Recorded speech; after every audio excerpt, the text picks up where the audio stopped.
Hello, hello, hello, hello. Welcome. Welcome back to Planescape Torment. Last time we entered the building by not wanting to enter the building. We met a golem. He gave us a weapon that can kill us. Lovely, lovely. Good to have a weapon that can technically kill us. We went to a brothel, but they don't have sex in the brothel. The only sex they have there is with their brains, or something like that. We got a new character who is a succubus, but again, not the sex succubus, the brain succubus. And Anna doesn't like her because Anna is jelly. I love this kind of drama. Also, we found out Mort's backstory, and that made him stronger. Apparently, he betrayed us, and that's how he died. And then... Hello 911, I'd like to report B&E and talking animals and baguettes with mustache. What? Yes, I'm drunk. What does it have to do with it? Are you sure you are drunk? Are you sure? How are you doing, Pyroli? So yeah, Mort betrayed us, and lovely, the stream is going well. Everyone is drunk besides the badger. I demand a competition between Mod and Sir Pyroli. Go, go, go, go, go, go, go. So yeah, and Mort, he betrayed us, died, and now he felt guilty, and now he's stuck with us. Even though in our past lives we abused the shit out of him. Hey, Strumpet baby, how you doing, my friend? I'm doing kinda well. On one side I have projectile diarrhea, on the other side I have blood spewing out of my hand. So, you know, it's pretty much stream till you drop. So yeah. Oh, is that a Sufgania? Yeah, it's Hanukkah. It's Hanukkah weekend. It's gonna be Hanukkah weekend. I'll hire a hacker to steal your IP and find your location to fly over and projectile vomit all over the area. But I just washed the floor! No! You never do it to an Ashkenazi person. Or any person, now that I think about it. You don't dirty the floor after they wash the floor. It's very rude.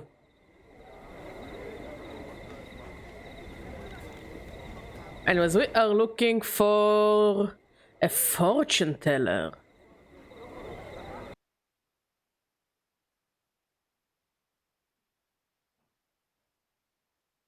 Oh, okay, I don't care. The roof is not my business. So yeah, you can do whatever you want on the roof. Do we even have an access to the roof?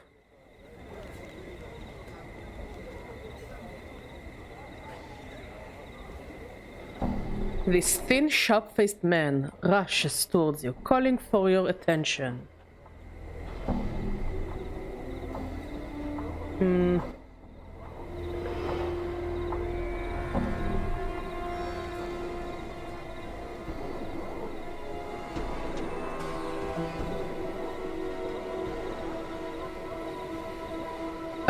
What? The man breaks in. I ask, sir, because I seem to have offended the man I had commissioned the hot-blooded fool to make me a costume. But he has thrown me out of his shop and will not speak with me now. So, the man suddenly balls his fists and shakes them at the sky. What have I done to deserve such treatment? Nothing, I say. I was a patron.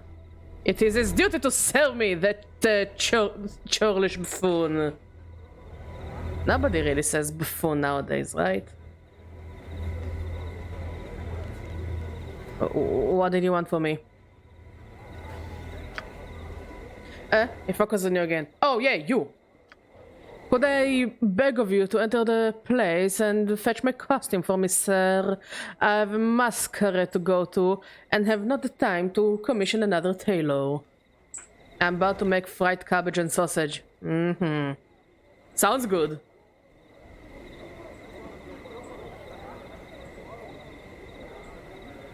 Sure? Updated my Oh, journal. most excellent, sir. This very building, right here. He points to the long, low structure just north of him. I thank you, sir. Yes, but we have missed an NPC.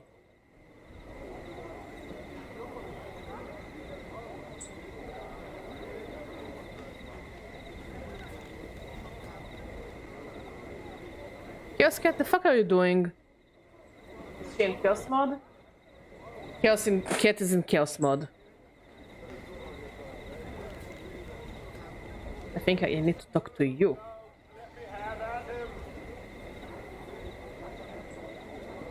I know how to say sausage yet. Naknikia. This is how you say sausage in Hebrew. This old woman examines you closely with her sharp grey eyes.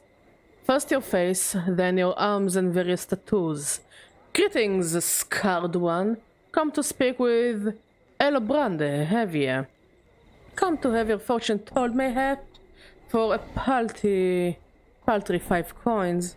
Yes, tell me my fortune. Elobrande places your coin in her belt pouch and takes your hands. She quietly studies your palms, frowning deeply. At long last, she speaks. Some rare folk are what's called fateless, you see. They wander through their lives, doing as they see fit, creating their own destinies. You have no fortune to tell, scarred one. None at all. I have nothing to tell you, and so here is your coin. She returns you your 5 coppers. I see. I had some questions. I do not speak of things mundane, scarred one. That case, farewell. Hold you one moment, scarred one. Elobrande reaches out, touching your arm. My mother gave me something once, long ago. A scroll sealed with wax. A hooded man had entrusted it to her, and said that a man such as ye would one day unwittingly come to claim it. Here, I would have you take it now. Yes. Exactly. Good job, Strumpet. What is it? Elobrande shakes her head, frowning. I do not know. She was sworn never to read a thing, and I obeyed her request to leave the seal unbroken myself. The man had paid her handsomely to take the scroll, but warned her of the direst consequences should she open it. Thanks then. Farewell. Let's save. It's kinda hard to save, because I tried to open a can of olives today, and I cut my hand on the can, and it's right on my thumb, so it's hard pressing buttons. We're proud of you.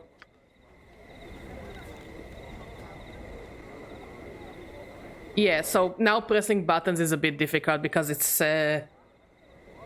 it's all covered in blood and bandages. Band-aids.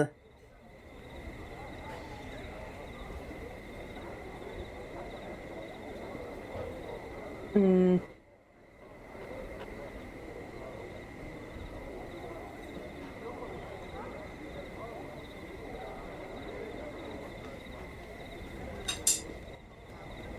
scroll has been tightly bound with red ribbon and sealed with wax.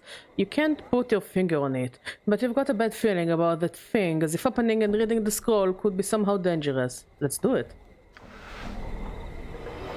This is an old, fading, incongruous-looking parchment scroll, bound with a single red ribbon and smelling faintly of mildew. The ribbon is held in place with a plain wax seal. Yeah. I don't know, we found a brand of green olives. Okay. Canned green olives. And they have a distinct, I call it a childhood flavor. I don't know why, but they generally taste like childhood. And I was trying to make sandwiches before I cut my hand. But Maud went to make the sandwiches, and while I was making the sandwiches, I was just gulping down those olives. I can't stop myself. If somebody would put this can next to me, I'll just fucking destroy it. It just tastes so good. Should I? Should I not?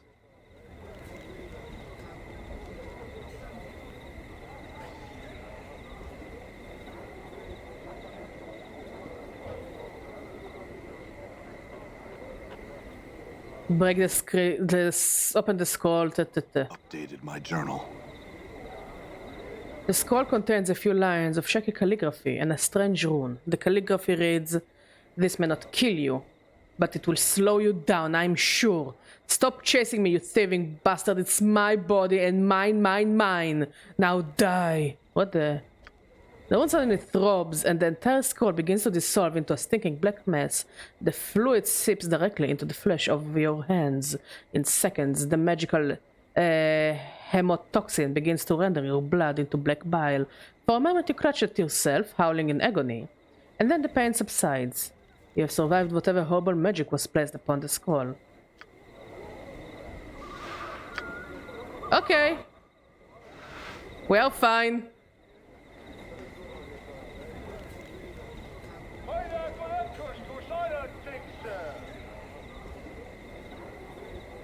I read the scroll, it was trapped. Elobrande looks confused. I don't know what to say to you, Scarred One.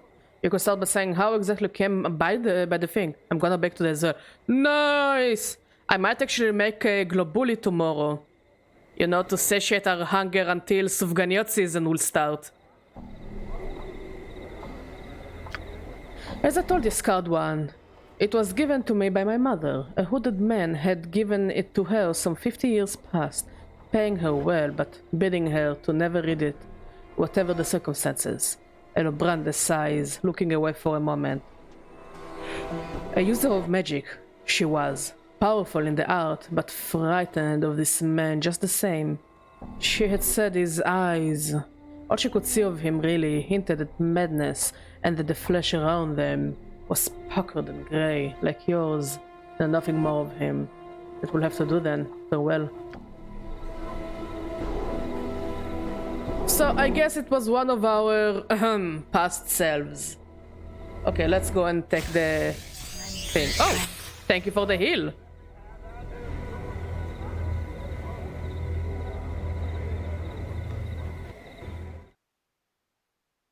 Oh, it's the brothel. I need to go there. Heal me faster, lady!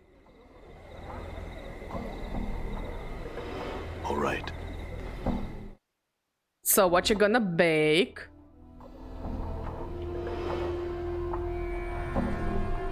This short heavyset middle-aged man is wearing clothes that seem to be spun of glittering gold. In his hands he holds a bolt of cloth strung taut across a wooden frame. He is currently embroidering some pattern into the fabric. Greetings.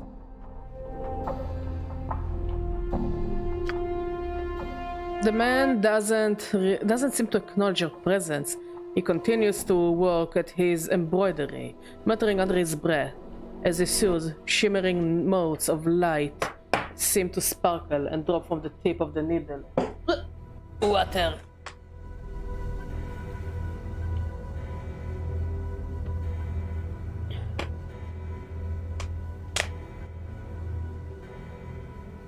Good sir, did you hear me? Greetings, Master Gonclaves. Gonclaves immediately turns from his work and bows politely to fall from grace. A gesture she then returns.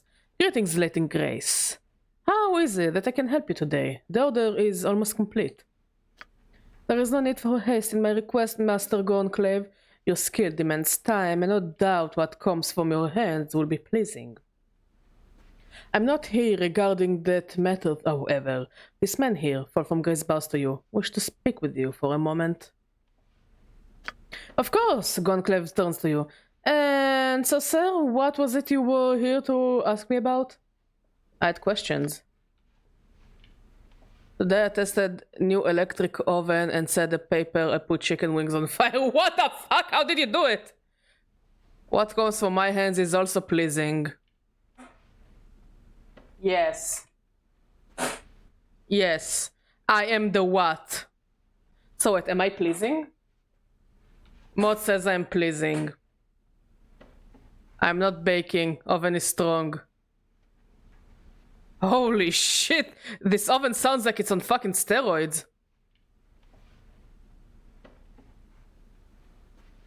I wanted to pick up a dustman costume.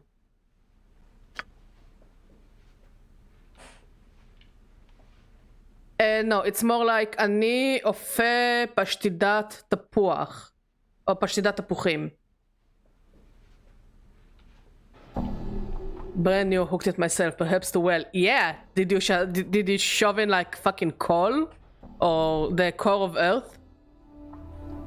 The core of Earth. Yes, the core of Earth. I love apple flavor things, same. Same.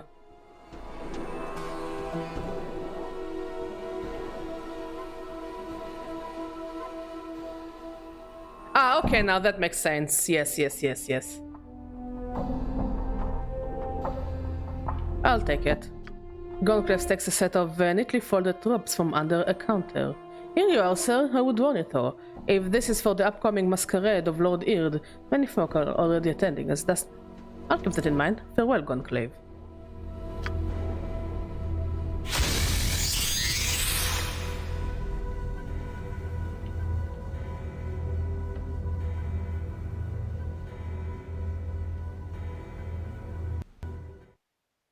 אני אופה פשטידת תפוחים. Mod, can you write it for Strumpet, please? Mod will write it for you, because I said please. Please. You will. We're not saying you won't. The man looked at you expectantly. Well, did you get a costume from Gonclaves? Yes, here it is. It cost me 30 commons. Updated my journal. Fine, take it here. It was 30 copper commons. Now I've to be off.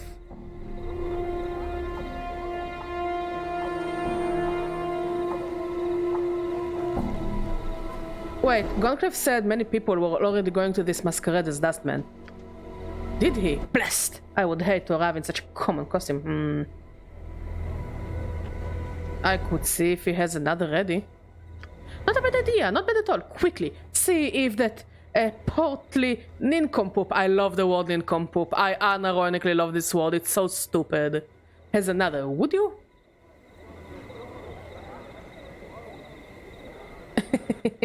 Don't mention it, buddy. I will return with another costume. Updated my journal. The teachings of Zerthamon, I have become stronger.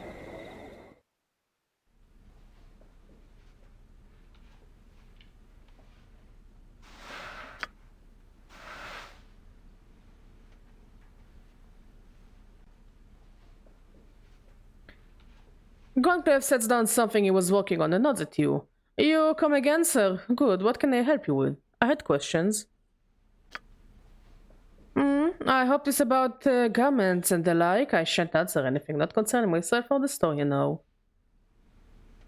I wanted to pick up another, different costume.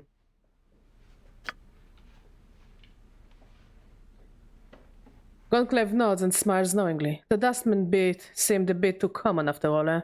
Well, it just so happens that I have a Godsman costume. If you would like, it should cost you only 50 coppers. I'll take it. Gonclave retrieves a set of folded clothing with a heavy leather apron and work boots from under a counter. Here you are, sir. Enjoy the masquerade. Thanks, Gonclaves. Farewell. Honestly, he's a bit of a posh, but he sounds nice. I wanted to wear it. I thought it would have been funny.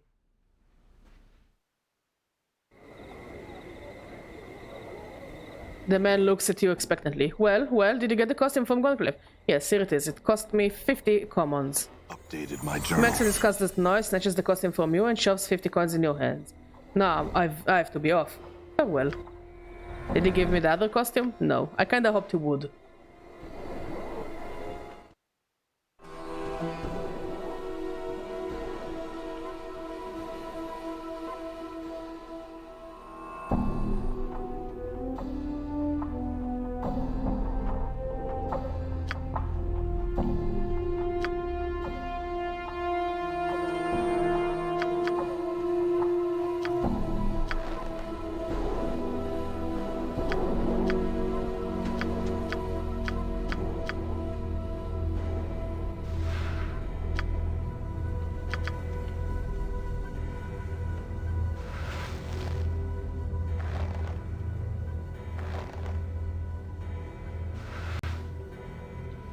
Okay, I'll try to save. Ugh.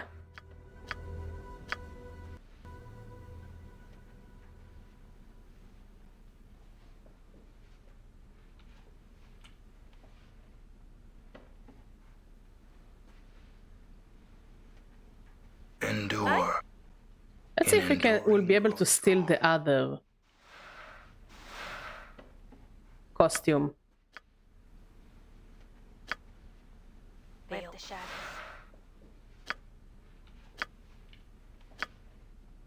Why not? Got it. What should she get? Gold bracelet. I will sell it. Not quite what I wanted though.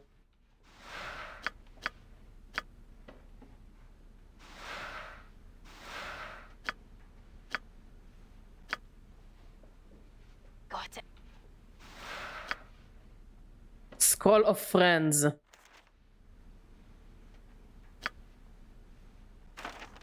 And you can't learn it, right? Wait, maybe she can. No, she can't. Okay, you keep it the scroll for now. Fuck it.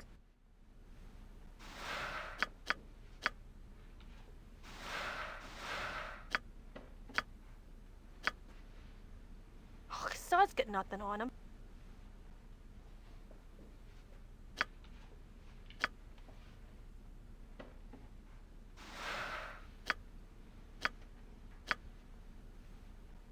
Oh, Sod's got nothing on him.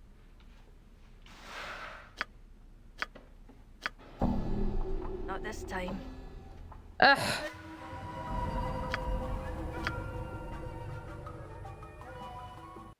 In knowing the teachings of Zerthamon, I have become stronger. Amen, man. Amen. Why not? Sod's got nothing on him. Like a shadow I am. Live the shadows.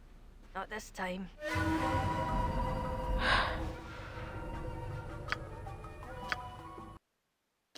In knowing the teachings of Zerthamon, I have become stronger. Okay, let's try to at least sell the things I stole from him. Ah, he doesn't want to buy. Okay, we tried.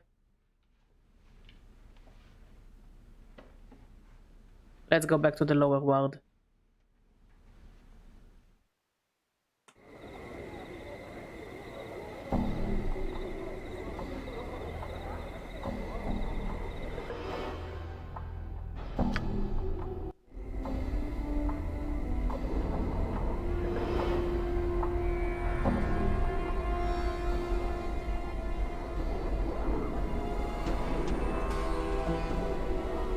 Can I sell you? Okay.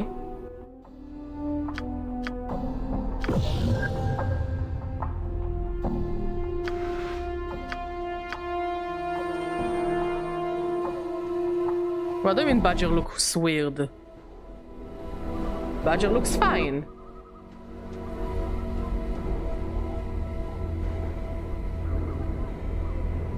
Feel like you're my aunt and uncle and I come in with homework to show you. Ah, you know that we're always here if you have questions.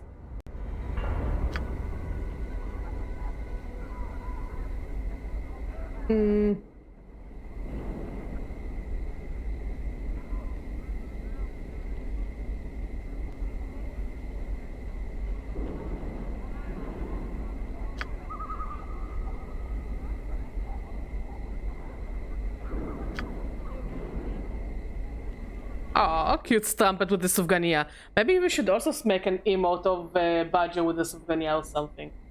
Maybe I'll work on it tomorrow for my computer. We'll see. Something for Hanukkah. Then you've chosen the right man to talk to. I buy, I sell, I lease rooms. I can get you nearly anything. What do you have? I have a stone Lim-Lim. What will you give me for that? His expression becomes somber. I can give you a secret password and tell you where to use it. How does that strike you? Tell me the password. It deftly snatches the calcified Lim-Lim from you and whispers in your ear. The password is Eclipse. It can get you access to the warehouse vault of the Ninth World. There are anarchists there. Tell them the password, but don't tell them who told you. Eclipse. Got it. Farewell. Damn. Maybe it was worth it to tell to you know, sacrifice. Oh yes, Jewish Christmas. My friends say that every year. Oh my god, no, I hate it when people call Hanukkah Jewish Christmas. It's literally not even close as the same holiday. But Strumpet, have you ever seen Mitzvah Moose or Dreidel Dog? Because I do recommend you to Google Mitzvah Moose and Dreidel Dog. I wish the company that made maybe they do, but I wish the company that made Mitzvah Moose, Dreidel Dog, and Zebra of Zion would do would do deliveries to Israel just so I could order them. Especially Mitzvah Moose. I love Mitzvah Moose so fucking much. He's such a cute guy.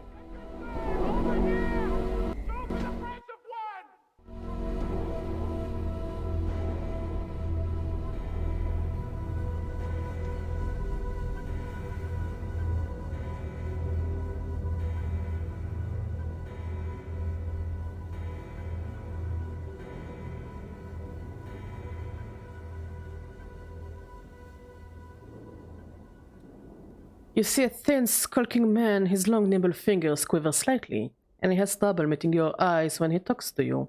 You startled me. I haven't seen you around here before, stranger.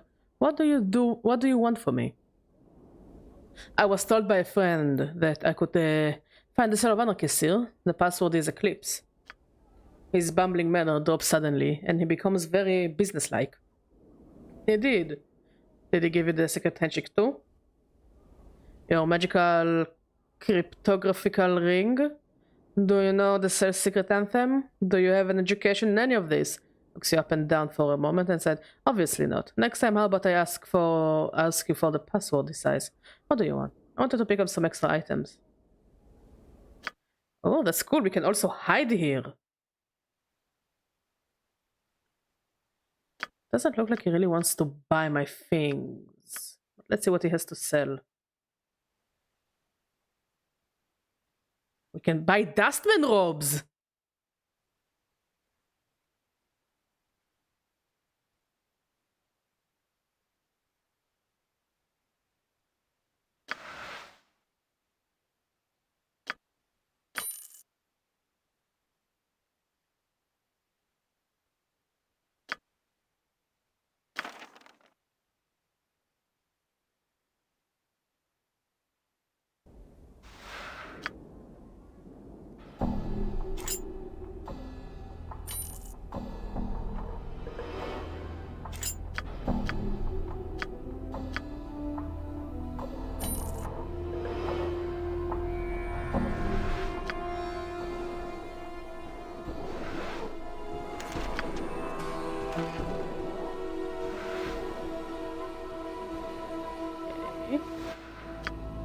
Let's save and go to the foundry.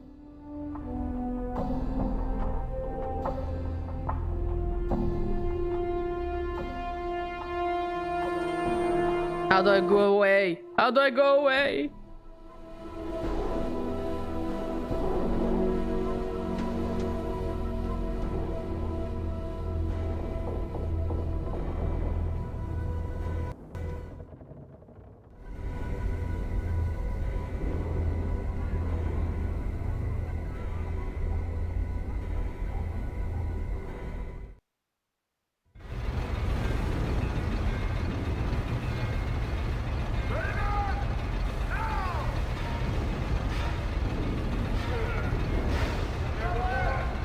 You see a wizened old man with trembling hands and a cunning face. He looks at you over carefully and speaks.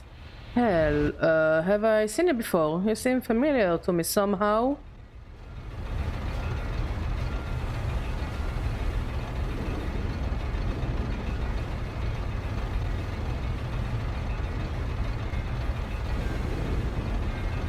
Oh well.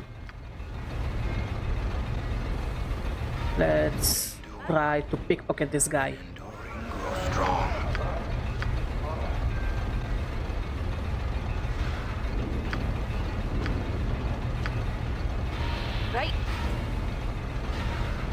we go. A receipt. A receipt stamped with the symbol of the godsman, probably redeemable at the Great Foundry. Oh, that's cool.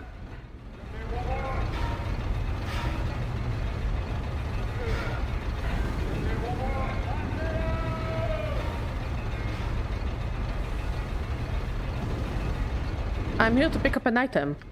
Do you have a receipt? You need a receipt, or I can't give you anything. Sure. Here you go. The old man takes your receipt and compares it to his records. He scurries off for a moment or two and comes back with a fine mace in his hand. Here you go, lad. Thanks. So long. Got a mace.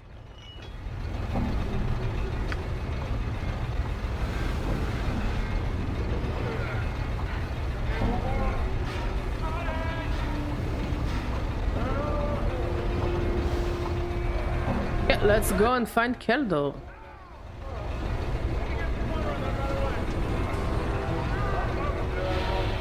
I'm gone.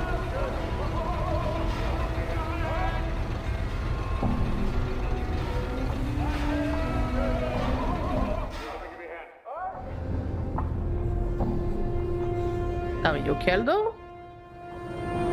No, you're Sarosa.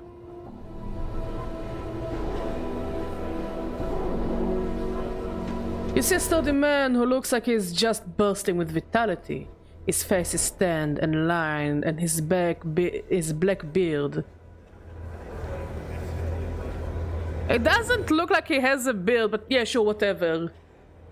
It's beginning to show hints of white. Hail, stranger, and well met. What can I do for you this fun day?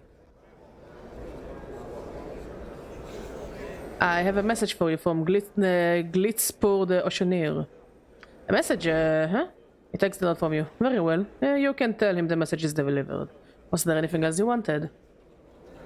I had a few more questions.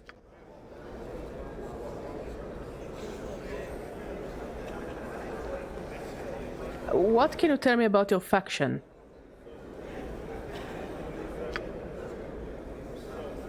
He smiles, his face creasing in wrinkles. What would you like to know about us? What are the beliefs of this faction? We believe that the universe is a giant testing ground, a place where we prove ourselves through a series of tests. These tests continue throughout your life, throughout your many lives. Each step in each day may well be a test for you, and your reward in the next life depends on how well you learn your lesson. In this life, we believe that a body learns from experience, and that experience extends through your life, making you into something greater than just a single life. Never played this game. Yes, it's an old one. It came out in like 2000, I think, or 99. So it's an old game. Makes sense so far. Keep going. So, life is a test. We take the test. When we pass, we move on to a new form. This might be the form of an archon, or of a fiend, or of a power. The choice we make in this life has always helped chart our course. Whether we have free will or not is still under debate. He smiles. Of course, I am on the side of the free will people. I hate thinking that my choices have already been made for me. Honestly, it makes way more much sense than the dust is. Alright, I've had more questions about your faction. Got my stuff for the care package. Oh, ooh. What did you get for the care package? How do I join? Sai's smile creeps across his face. Well, first you'll have to renounce your Dustman membership. Very, very well. I'll renounce them. What do I have to do? If you wish to join the Believers of the Source, you must complete 3 quests. The first quest is this. You must go to the Forge and create an item. This will show that you are capable of seeing the possibility inherent in even a base lump of iron. What you are capable of bringing forth, something that will stand the test of time. It measures your vision and your ability to make the potential actual. Talk to Alyssa, the foundry supervisor in the main foundry, to see how it all works. I'll get on it. Farewell. Updated my journal. Let's go to Alyssa.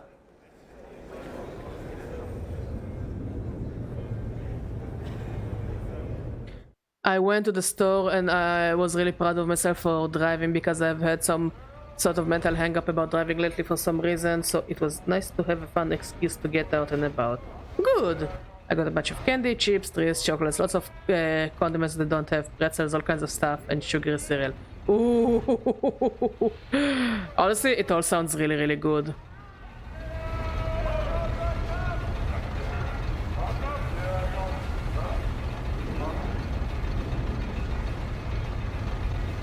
You see a short woman with slight horns in her forehead and ears that curve sharply back on her skull. She smells faintly of sulfur, even over the reek of the foundry's fires. Greetings, what can I do for you?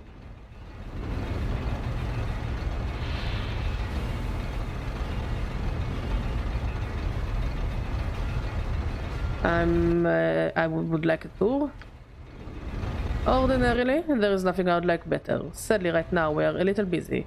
Come back in a year or so, and I'll be happy to provide one. What's going on?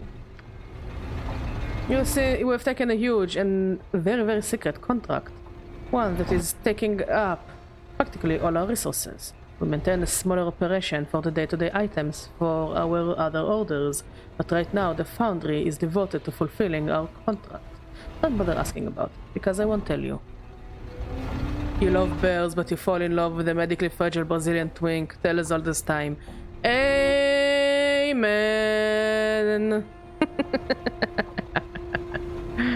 You seem very firm about this. Very well, I had other questions.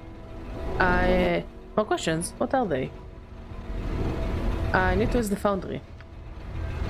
Exactly, just make sure you have the proper items for it. Protection from the flames, tongs, hammers, and of course an iron ore. Where would I get those items? If you can't find them by lying around somewhere, then you'll have to buy them from the clerk. For a nominal price, of course. Thank you. Farewell.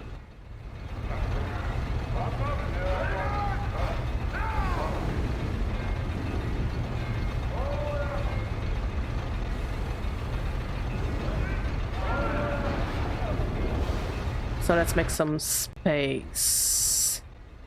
Do I really need my intestines? I think this is like the $1,000,000 question. Do I need my intestines?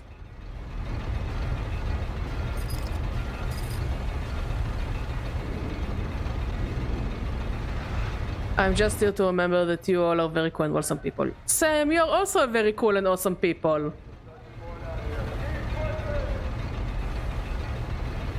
I would like to pick up some gear for the Forge. You're wanting to be smith, yeah lad, very well. You need a prawn, 10 copper, some tongs, another 10, and a hammer, which will be 20. That comes to, let me see, 50 copper. That comes to 40 copper, old man. Oh, what am I thinking? Of course it is. I tell you, memory is an insidious thing. That is. Give me the stuff. Don't forget to pick up some ore from Thildon if you're wanting to work the forge. He's a miserly bastard, but he is the only person to get ore from. Thanks. Farewell. Yes, Badger, you need most of your inside stuff to be alive and things. But my character is alive, and as you can see, I have my intestines here in my pocket. And I will hydrate. Of course I will hydrate.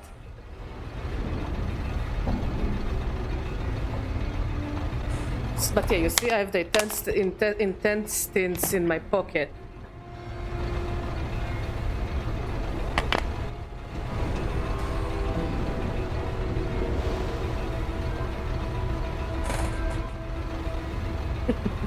Thank you. I really appreciate you, buddy.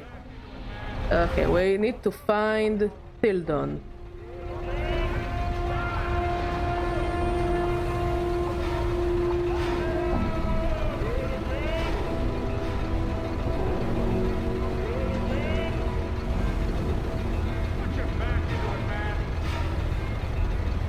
You see a slab-stomached man with thick arms and a scraggly beard. He smells as if he hasn't washed in ages. And his breath doesn't do much for your breakfast. He's in the process of ordering around the subordinates as you approach him. and he deals a quick huff to the ear of one of them. He turns to face you, hitching up his belt. What do you want? I had some questions. You want answers? Like what? I need to use the forge. Can you give me some ore? Seems like they'll let anyone be a guardsman these days, he grumbles. And like the old days, when you had to show real potential to be a member. You want this iron for your poncy taste. Take it then, and get mazed. He throws a lump of cold ore into your hands. Thanks. Farewell.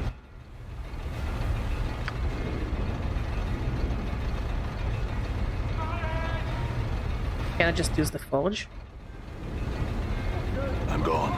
You step up the forge, the heat is incredible. What do you do? Use the forge.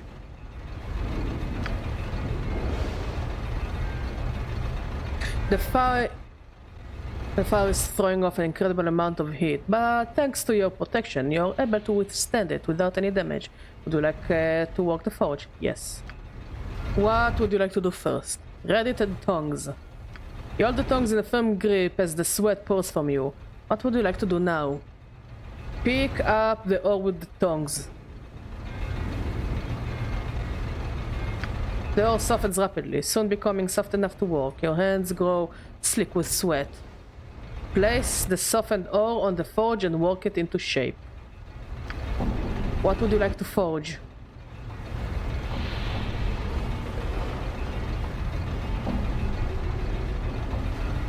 A battle axe. An axe will take some time. You're gonna be damn uncomfortable for a while, but at least you're not burning to death. Are you sure you want an axe? Yes. This is a competent piece of work. If it won't win any awards, but it's functional and deadly. Good enough. Baldur will admire it, I'm sure. Let's look at this battle axe.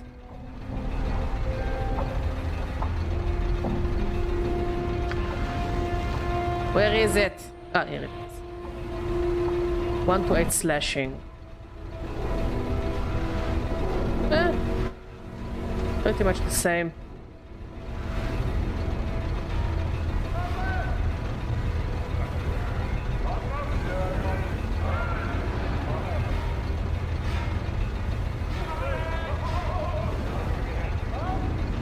Okay.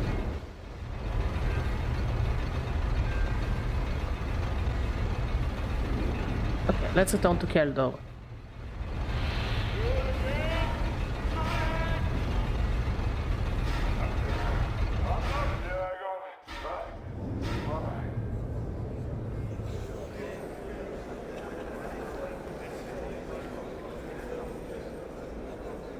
If you had questions about the forge, I will answer all I can.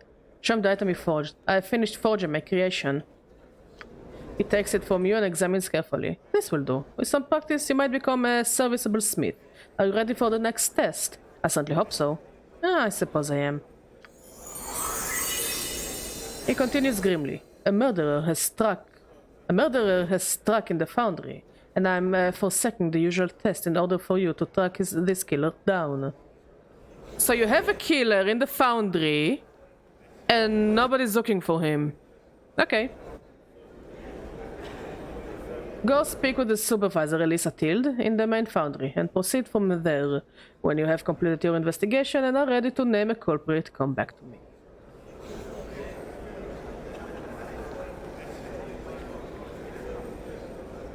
I mean, I find it interesting that Updated my journal. the guy that just arrived to this forge 5 minutes ago and tries to join is the only guy that can solve the murder case. Fucking love it.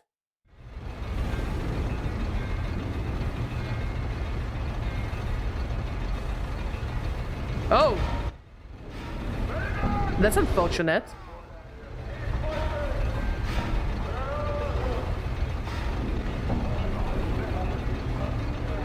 You again? What do you want now? My apologies for my pensions, but we are on a schedule here. Under Keldor's authority, I'm investigating the murder that occurred here. What can you tell me about it? Hey, Bonsok! How you doing, buddy? You want to know what I saw the night of the murder? Or like right now, because there is a dead body over there? Good, I'm glad to hear, buddy. Well, I was walking late and I heard the sound of a scuffle when I came out. I saw a shadowy figure slip out the door into the meeting hall, and I raised the alarm.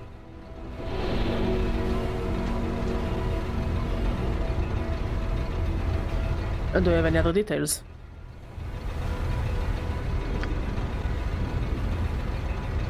The lesbians didn't bottle their feelings up this time. That's about it. Wait, what? Do tell! I only know 3 people who had access to the building that night. There were Thildon, Saros, and Bed Eileen. The 3 of them have dramatically different builds, but in the haze of the foundry, I couldn't see clearly.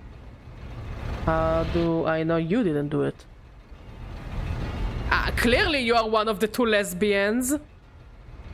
Obviously! I don't think you would tell me about 2 random lesbians. How do I know you didn't do that? I have an alibi, not to mention that Keldor already ascertained the truth for me. I have nothing to hide apparently. Tildon, Saros, and Bed Eileen do though, because they wouldn't go under Keldor's spell.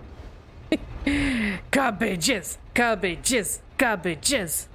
Alright, now I have other questions.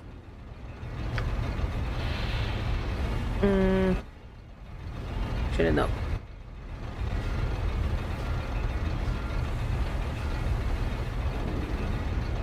Am I allowed to type a sentence in Hebrew? Yes.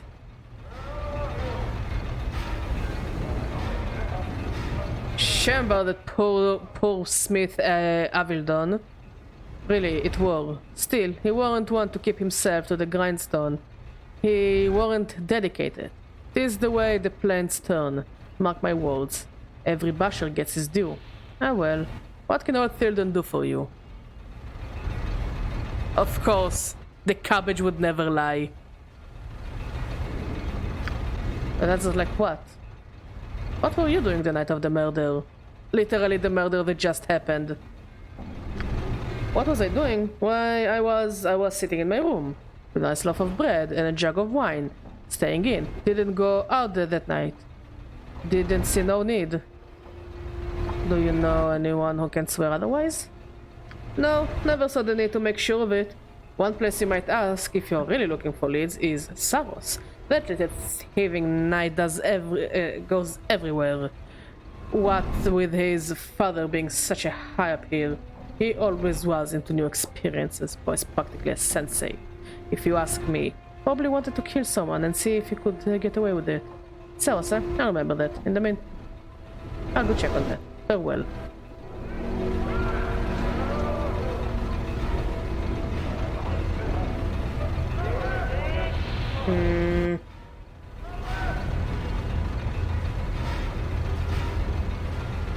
Okay, let's go and look for Saros.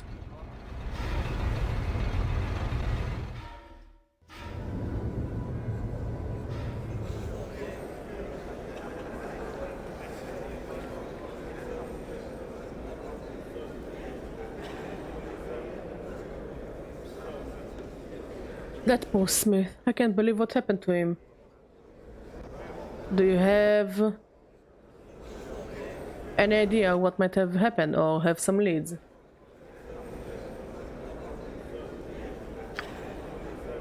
Who told you? The supervisor. She's right. I come here at night sometimes when there is no one around. He looks around conspiratorially for a moment and lowers his head towards you. I saw Thildon creeping out of here. The main reason I know it was him is because he dropped something. Hands you an awl with the name Thildon etched into the wooden handle. Thanks, I'll be back to talk to you again, I'm sure. Updated my journal. Well, let's go and bother Thildon.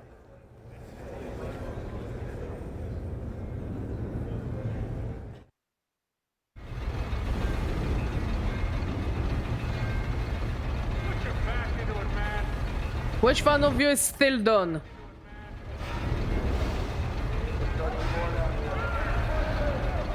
Pipe poupou a funny poupy money I love fitten walls. Lick lick lick. Yummy in my tummy and my ass is shaking with excitement. Damn, but shit! Holy shit!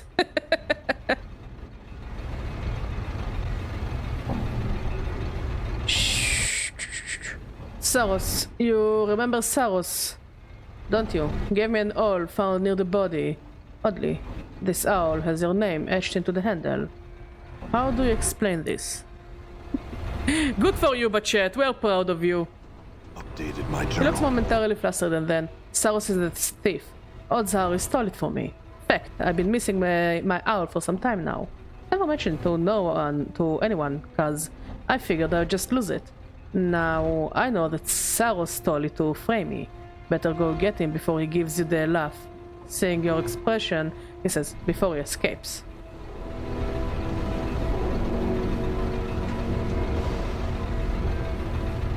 Okay, let's go and talk to Saros again.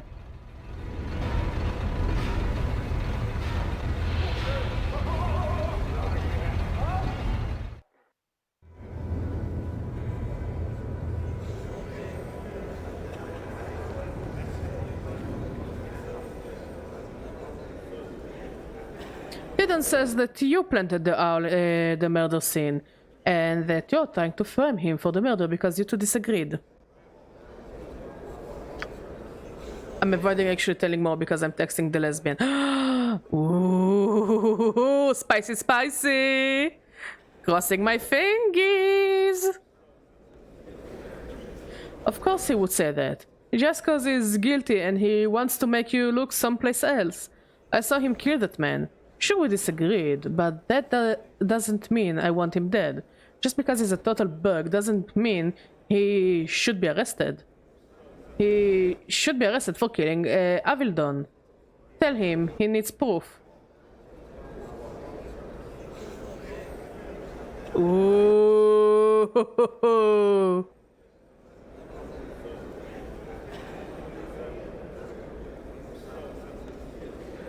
Fine, let's go back to Thildon.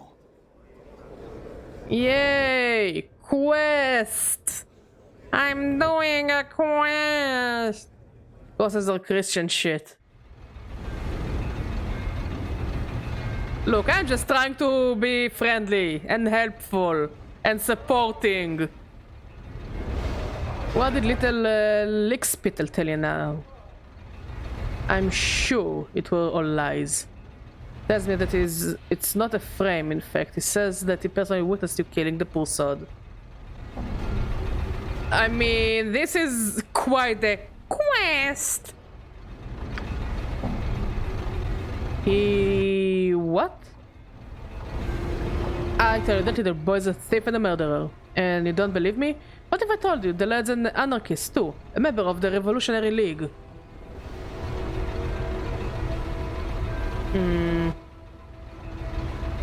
Why should I believe that? Updated my journal.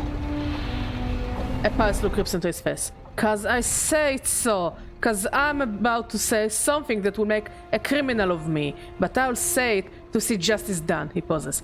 I know he's an anarchist because he tried to recruit me. Him and that engineer Bad Eileen. I told them I would do so as I could trap them. But then I realized I didn't have the stomach to harm poor Saros. I turned them down, and now they're trying to cover the tracks. That's why they want me gone. They're the killers, not me.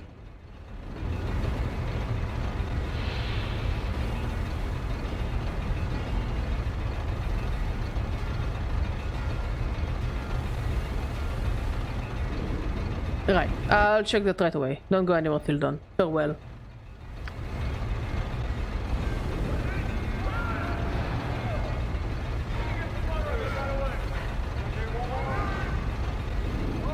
If we're going to kill Saros, can we loot the body? You know, for police reasons. What have you found? Are you going to let him go free? Tidon tells me that you and Bad Eileen are anarchists and that you're trying to frame him because he turned down an offer to join you. Sal spells. She has nothing to do with this. I did it on my own. But the truth is, Tilden shoved Avildon into the gears. I put the owl there to make sure everyone would know he was there, because I'm just a kid and no one would believe what I was saying. Alright, I admit that I planted the owl, but I only did it to make sure he got punished for his crime. Sounds more like sorries. I'm absolutely lucky to be one of those, but that's the only word that comes to mind. I like being me. It's okay. Badger doesn't judge.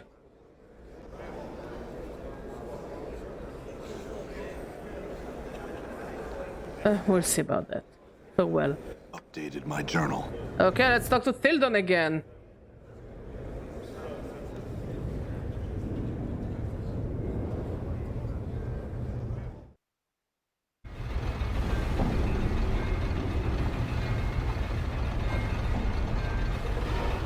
Tildon? Stop moving all the time! He says that he planted the owl on the body, but only because he wanted to make sure that you would be implicated in the death. He says you're a murderer and he wants to make sure you got caught. The supervisor faced the reins of color. He admitted he's an anarchist. Yes, he seems to believe you're dangerous to everyone around you, whether they be anarchists or godsmen, and that someone needs to stop you. He is willing to admit his own crimes in order to ensure that you meet with justice.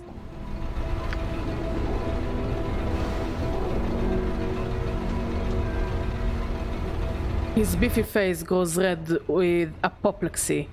You're accusing me, but I am the murderer. I'm just trying to expose anarchists, Berk. Damn you, you can't do this to me. You can't trust anyone who says they saw me do it, so you can't say I did it. Would you say the same thing under oath and under spell? I'm betting Saros would. Bugger. Can I at least take my stuff and give this place the laugh? Or Tildon will make sure you won't regret it.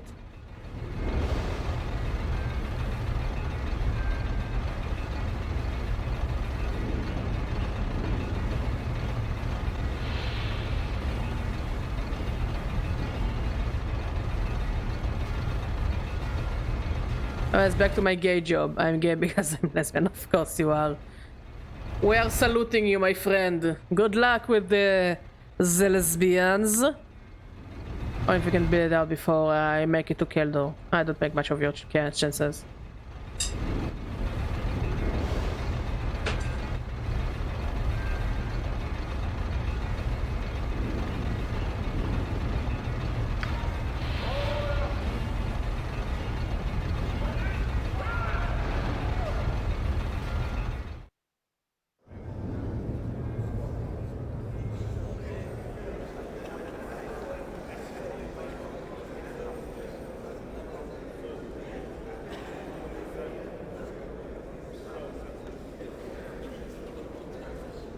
Tildon did it. He had personal problems with Avildon, and he was trying to frame Saros for the crime. Execute him. He shakes his head. I would never have believed it of Tildon. I thought your investigation was thorough, and I trust you. Dude, didn't you see me like going back and forth? Of course it was thorough. Allow me to summon the guards. Take your time. Updated my journal. I seem saddened by the ordeal. It is done. My thanks for resolving the investigation. You have but one task remaining of you, Sanders, father of Sarosa and Saros. One of our more vital members had returned from a harrowing journey. He has locked himself in his tower room and is threatening to kill himself. Speak to him. Stop him. Okay. I'm on it. Farewell. Updated my journal. Woo! We changed our job from detectives to suicide hotline.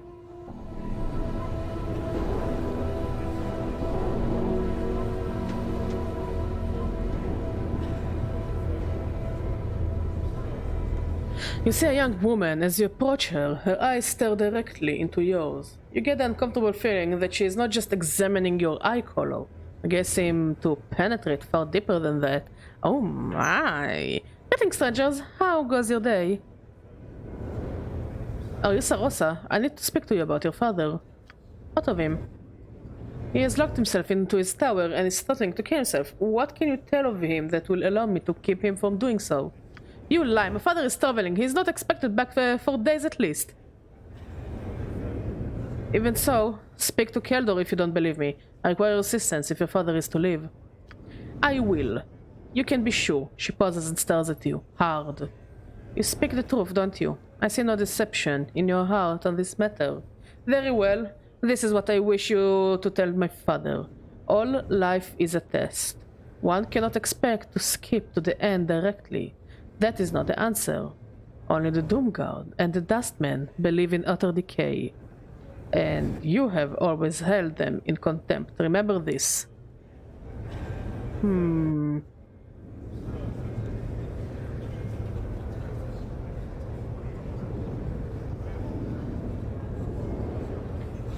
I will convey the message. Farewell.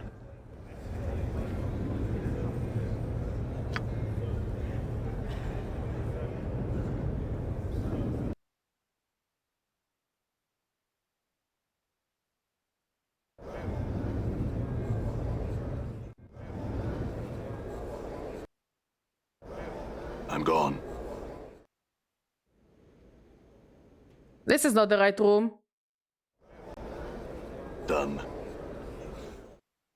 This is also not the right room. I think. No, that's not the right room. Done. Also not the right room.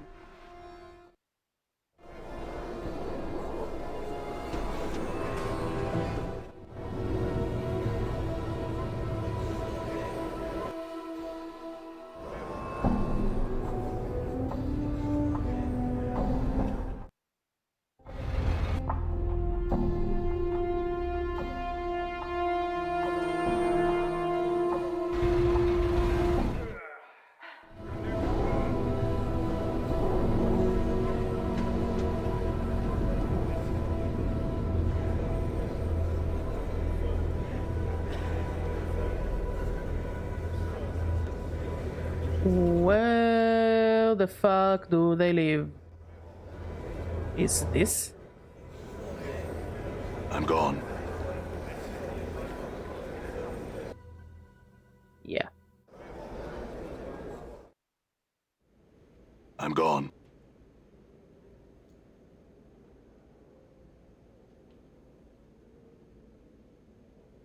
Greetings, sir. Did Keldor send you? Sanders came up here, and he's been raving and muttering behind the door all day. I hope you can do something for me. We'll see about that. Go through the door. Sanders, I need to talk to you. Muffled voice comes out from behind the door. Go away! Are you Sanders? The voice snaps. Who else would I be? These are my rooms. This is my faction. It laughs bitterly. This is where I'm going to die. Would you like to hear what your daughter said? There is a pause. The voice comes, more brittle than before. You talked to my daughter? Yes, this is what she said. All life is a test. One cannot expect to escape to the end directly.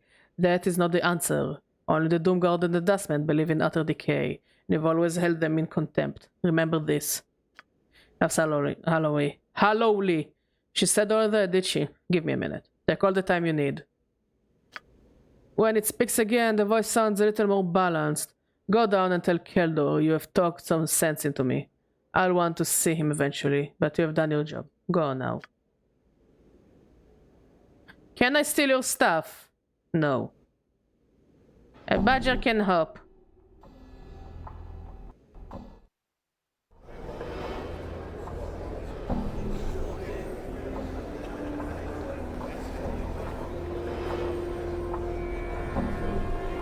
I've succeeded in convincing him that life is worthwhile. I've succeeded. He has regained his zest for life. Updated my You journal. have succeeded. Glorious news! Congratulations, my friend. You have proven yourself worthy of joining the Godsmen. Would you like to take the oath now, or perhaps wait until later? Now.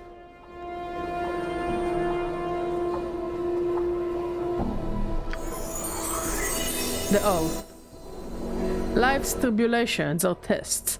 There is nothing I encounter that is not a lesson. Pain is the multiverse's way of reinforcing a lesson. What I hate most in others is a reflection of what I hate most in myself. I will act to activate my potential and to aid others in achieving their goals. I'll remember the divinity's spark is present in everything. I swear fealty to the believers of the source and their goals, never to forsaken them. You swear the oath, and Keldor smiles. Welcome to the Godsman, lad. Do you need anything from me now?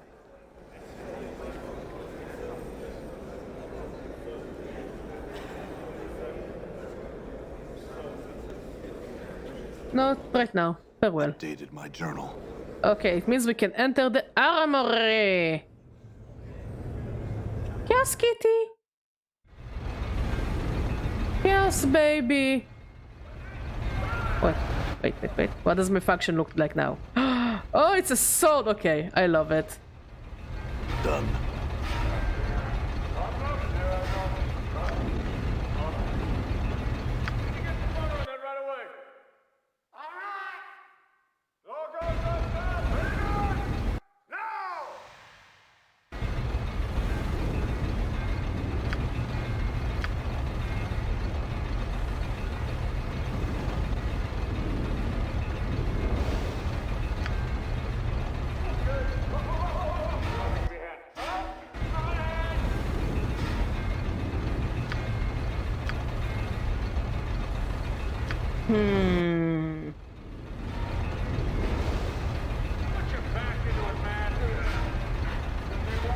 Oh, it's Keldor has it, not me. Okay. I get it.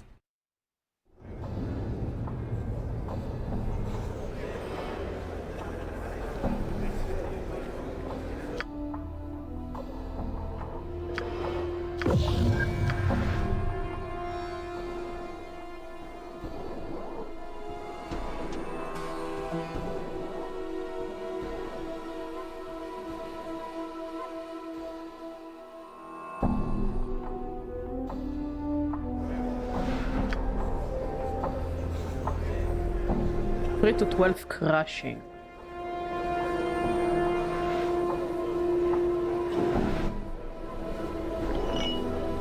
This is clearly better.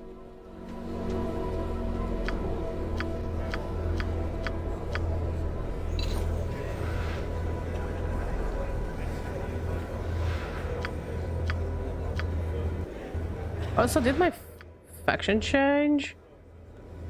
No, I'm still neutral good. I think I was lawful good for a second. Let's talk to Saros. No, get back here! Thanks for your mercy. I'll stay on the straight and narrow now, alright? Sure, Saros. Answer some questions for me, will you? Sure, whatever you want to know. Tell me about yourself.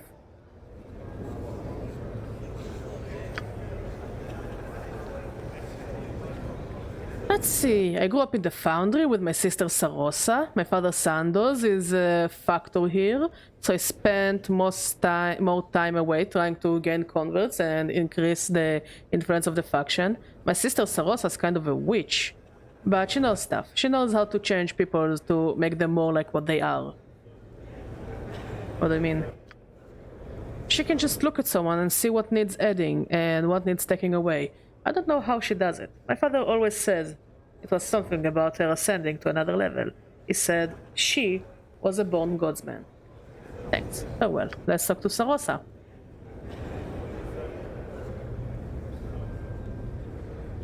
Really, those are their name? Saros, Sarosa, and Sandoz? Thanks to your words, my father Sandoz is alive and well. I can only hope that whatever force has scarred him this way, I cannot believe he came to this on his own. We'll pay for its misdeeds. What else can I do for you? Can I answer some questions? What answers do you seek, half-man? Everyone seems to have a special talent. Tell me of yours. I know not how I came by it. It seems something that has always been a part of me. I can only surmise that my past lives and my beliefs in this one have given me a special insight into mortal nature. I am gifted with the ability to see pieces of the potential within every being. By reading the true name graven on that mortal's very being, and by slightly mispronouncing that word, I'm able to change the nature of that potential, thus changing the nature of its bearer. Can you change me? I can change you, but I cannot teach you. It is like teaching color to a blind man, or sound to a deaf man. I will change you, if the price is right. What is the price? Tell me, do you subscribe to the philosophy of the gods, man? Yes. Updated my journal. Then I feel no qualms in sharing my gift with you. She speaks an arcane syllable, one that shakes you to your very foundation. Somehow your flesh feels stronger. How did you do that? I don't know how to the cosmos works in strange ways. Farewell.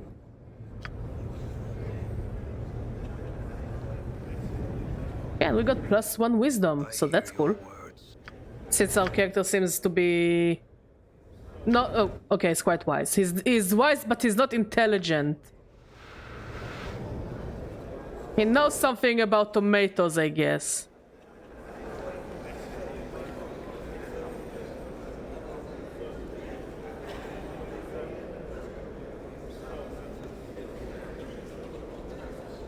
You see a bushy-haired man clad in the height of fashion. If you consider fashion to have died 50 years ago. Oof! His clothing seems to consist of tattered street urchin rags, and he seemed to affect a disdainful manner towards those around him. Or that might be his actual manner. He doesn't even glance at you until you speak to him, and then his eyes begin searching your face carefully. Do you want something? Who are you? I am Neil Zander, great-grandson of the artificer Zero Zander, engineer, dreamer, creator, and I have finished his work, the work that you commissioned, the Dream Builder. Are you ready to claim the use of it now?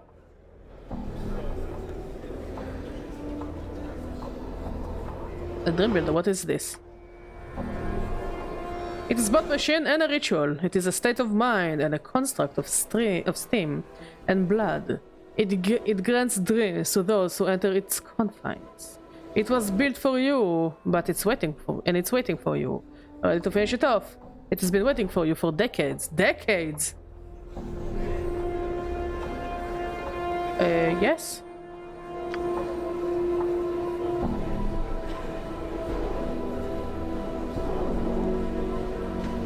What I need to begin the final stage of the Dream Builder is a piece of your skin immersed in your blood, so the machine can familiarize itself with your physical essence. It must be in a blue-green bottle to symbolize the Dream Sea on which you will float.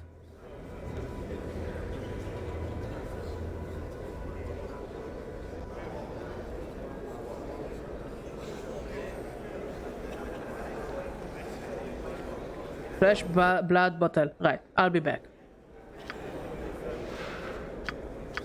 Okay, let's save.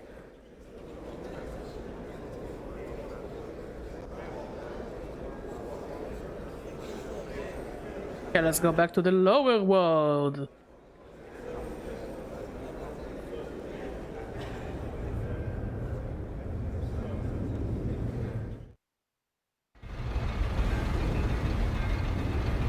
Wait, aren't we now in the lower world? I think we're in the lower world. Yes, we're in the lower world. Let's go to Glitzpo.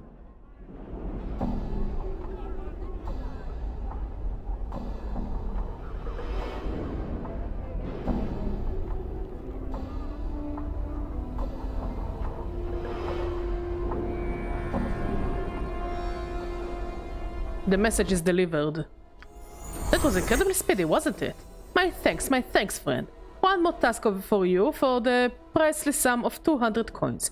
Just take this handbill down to Barkey's at the Smoldering Corpse and ask him to post it somewhere. He is an old friend, so I'll be glad to see it.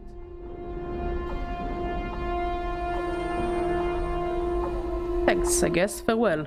Updated my journal. Teachings of Zerthamon I have become Oh shit, he strong. leveled up again. Fighter Mage, both level 7. That's cool. Okay, let's go to Hive Southeast. Yes, Kitty, what are you doing? I think this is the Hive Southeast. I just need to go to the Smoldering Corpse. Yes.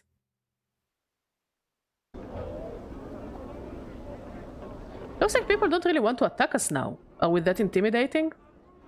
And as soon as I'll say it, someone will try to attack me. Come on in, Connor, you're gonna love this.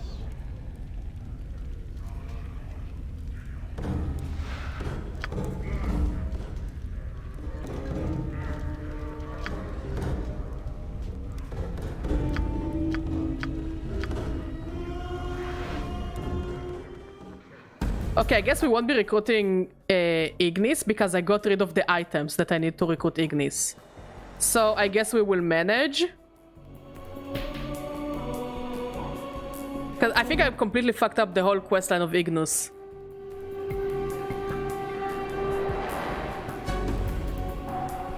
Back again? What now? Glitzpur, the Oceaneer, wanted you to post this handbill. Glitzpur, huh? Let me take a look at that. He takes the handbill from you and looks it over. He frowns at it and says, "Alright. Tell him I'll put it up. Anything else you want?" "Nothing more, thanks." Okay, let's see.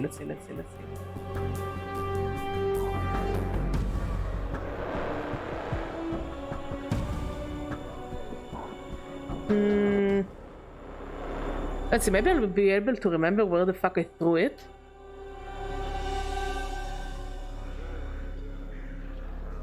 No, I kinda fucked up the quest already at the catacombs. Oh well.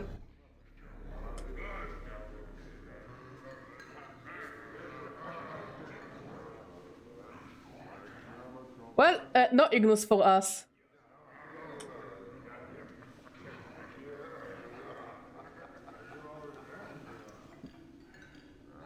Casca, the fuck were you doing?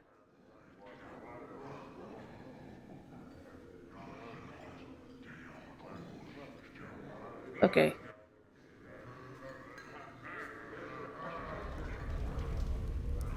Let's go back to Glitzpur and go to Clerk's Ward after that.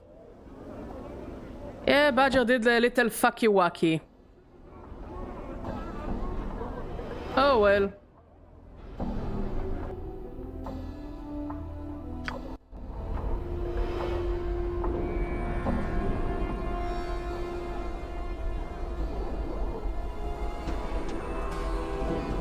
The bill is posted at the smoldering corpse. And I have no more jobs for you, my friend. You have my thanks. He turns back to the crowd and begins hectoring them. Farewell then. Updated my journal. Okay, to the clerk's ward.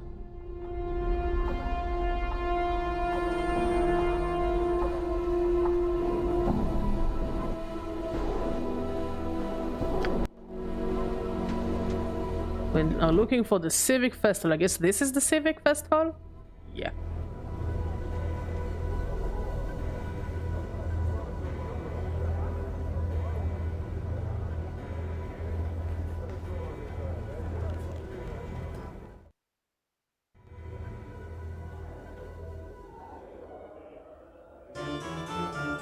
Okay.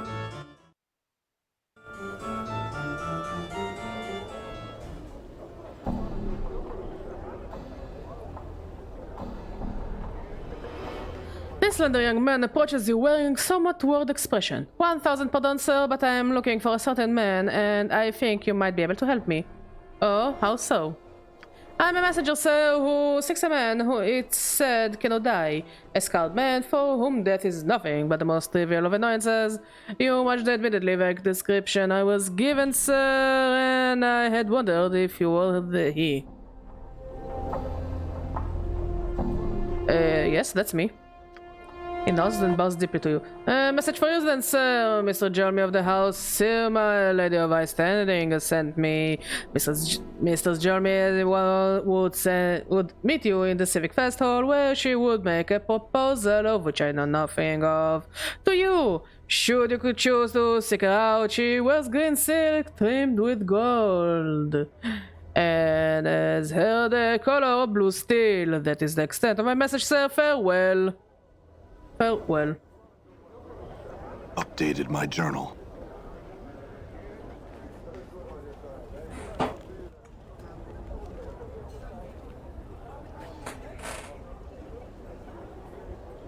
This narrow-eyed, sharp-faced man is scanning his surrounding with a look of vague disinterest, pausing occasionally to look down and pick at his fingernails. Despite being clothed in silk and velvet finery, he manages to look unsavory and more than a little dangerous. Greetings. The man looks your way. His eyes are dark slits, like narrow stab wounds beneath the brow. His voice is low and gruff despite his slender build. High cough. I'd watch that mouth of yours if I were you. Makes a point of ignoring you. What happened, Chaos Cat? Mod, please entertain Cat. She's doing chaos again. Grab him, shake him up a bit for some answers. Oh.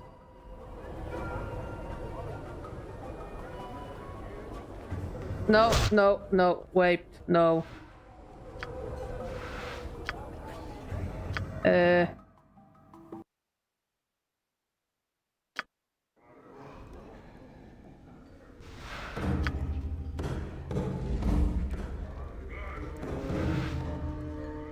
That's an oopsie daisy.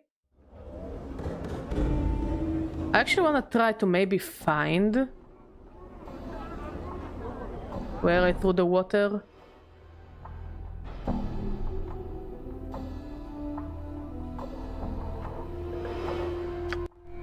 Maybe here?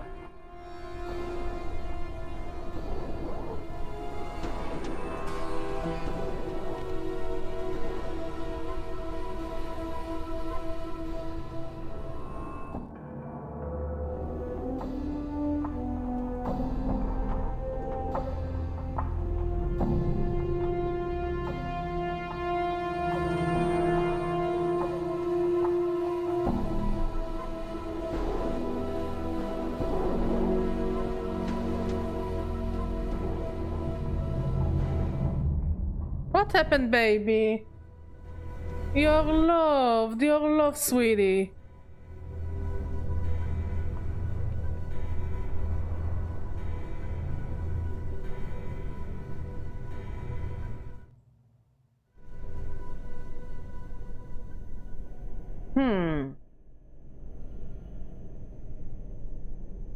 Okay, another place it could be where we found Mort. Yeah, it could be there.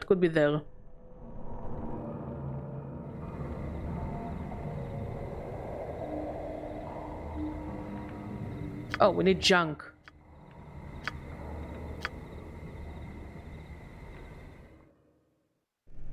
Please don't tell me I don't have junk on me. All right. Oh, fuck me.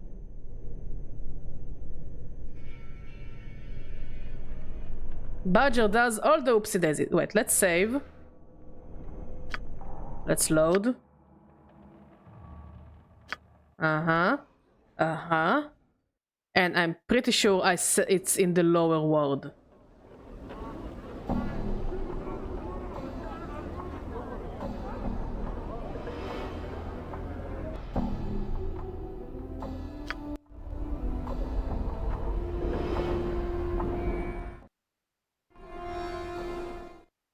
Wait, maybe here?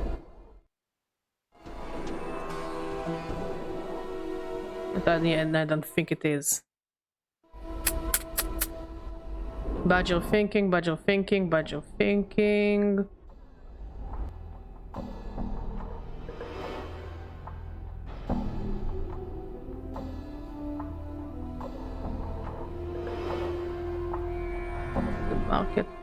The marketplace. I think it was in the wrecked house.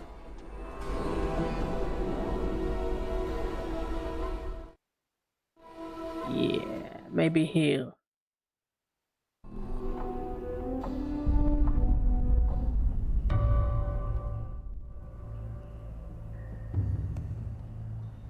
All right. Tomb key 4, no.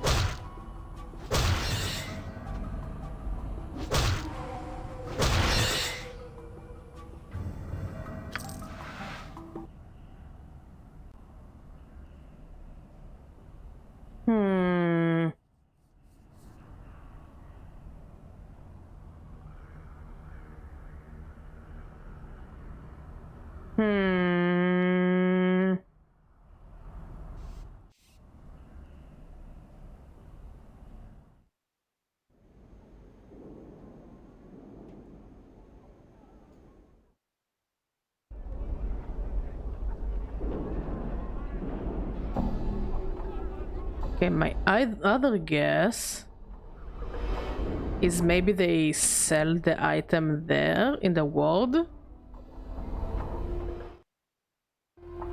Maybe I even put it here. All right. Junk.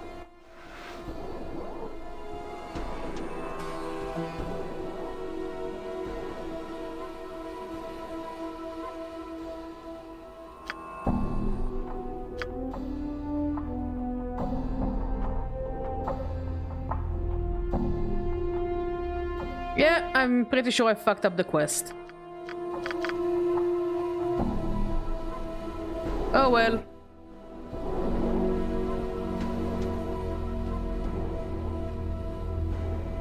One quest doesn't mean anything. Hopefully he wasn't too important. And I hope I didn't softlock myself, because that would suck.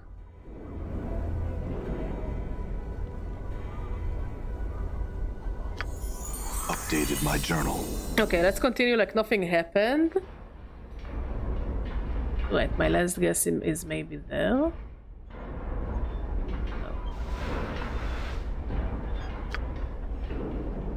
Yeah, I'm fucked up that quest. Hopefully Ignis is not that important of a character.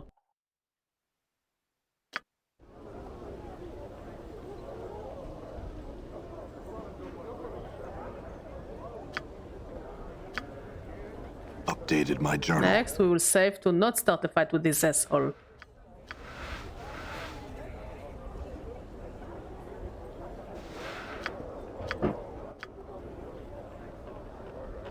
Greetings. Not yet. I had some questions. You think I wander the world looking for strangers to spill dark for now? Now pike off.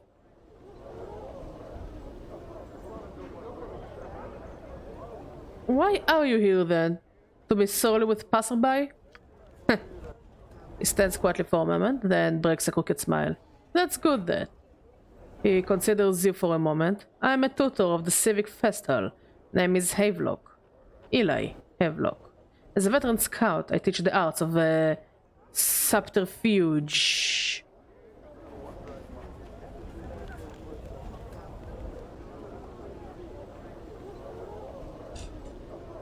Can you train me?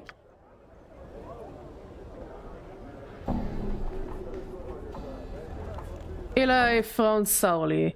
I don't know. I've had enough of teaching petty pickpockets and curious sensates for the time being. Almost to himself he mumbles. Not sure why I agreed to do it in the first place. Perhaps because by teaching others you make them aware of your own skill. At the same time, you defend the nobility of your skill by showing that there you are no common thief, but a scout and spy, a master of subterfuge. Eli nods, mulling over at what you've said. There's no denying it. It's sort of solid though, when you look at it that way. I don't think so. Those of your trade are often misunderstood, thrust unfairly into the same category as footpads and brigands. There is nothing wrong with dispelling false notions. Right again you are. He gives you a friendly punch to your shoulder. Thanks, Blood. He suddenly looks off into the distance. Well, enough wasting time out here. I am heading back to the fest hall. If you still want to train, that's where you'll find me. Perhaps I'll see you there, Eli. Farewell. We did a good thing!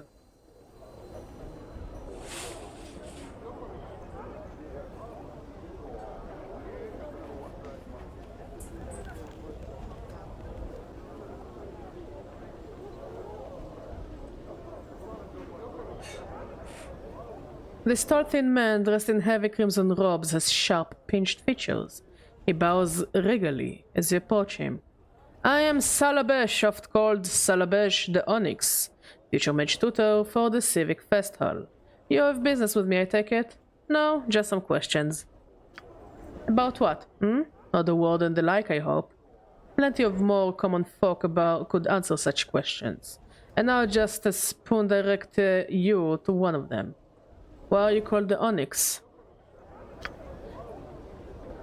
A long tale which I'll shorten to save my breath. In my youth, I was once called Salabesh the Golden, for I was said to have a heart of gold. Small, hard, and yellow. Well, I cursed the fool who started that, so that he could only speak from his arse and defecate through his mouth. Oh! The Onyx appellation along the same lines as the Golden, though admittedly somewhat less clever, soon followed. In any case, I'm a much kinder fellow now, far less prone to laying curses and the like. I'm not certain if I deserve the name any longer.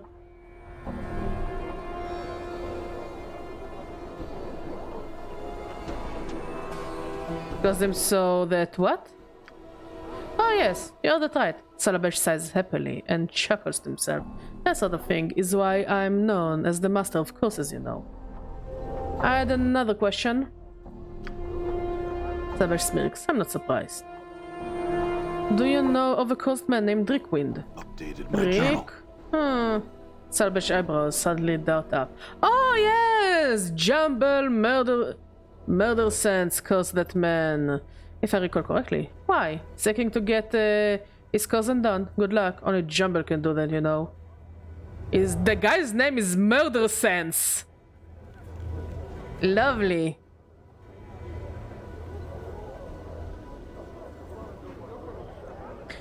Where would I find this Jumble Murder Sense? Within the Civic Festival, I suppose. A short, porty fellow with a leering smile. Never speaks, so you'll be hard pressed to get anything out of him. And another question. What did you mean by future mage tutor of the Fest Hall? Updated my journal. It's a prestigious position to be an official tutor in one of the Fest Hall's training chambers. It's my intention to one day take the position of Mage's tutor, but the title's currently in the possession of the Lady Thorncombe. If only I could somehow prove that I would be a superior tutor. That's all I wish to know. Farewell. Okay. Now that I'm thinking about it, there might be another place I put the decanter in. What happened, Chaos Baby? What happened, love? Come here. Come here, little ball of chaos. Come here, love. You don't want to come and cuddle? You just want to complain? I think I may have thrown things over here.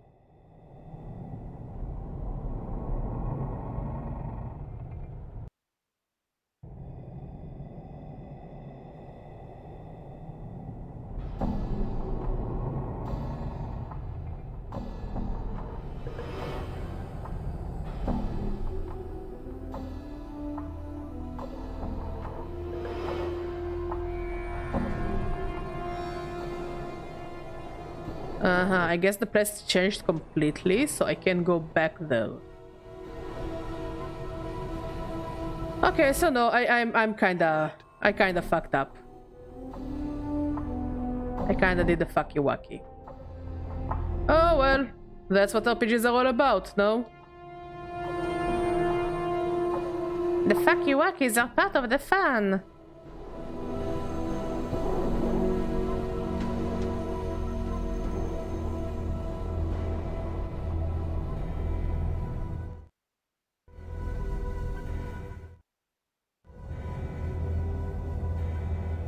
Mod. Please play with the cat. I found her ball on the island thingy. Found her ball there. No, on the wooden thing underneath the bag. Yeah, play with the ball a bit. Maybe she'll come down then. Done.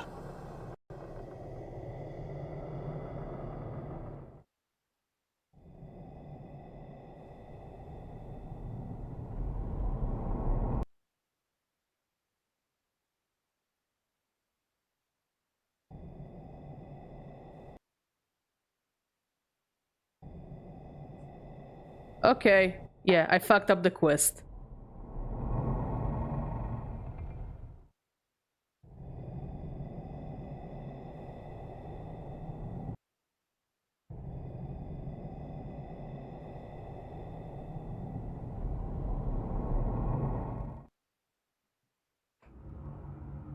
Chaos Cat!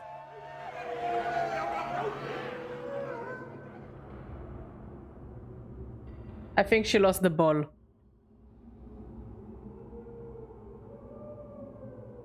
I'm gone. Yeah, I don't know how she lost the ball already. She literally had it for 5 seconds.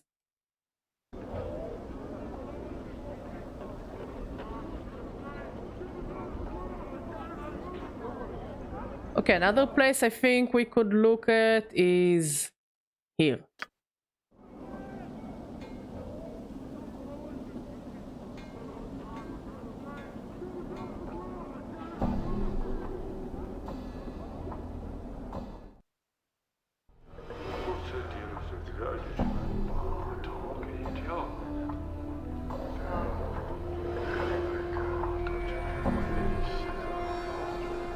Can I try and take my stuff back?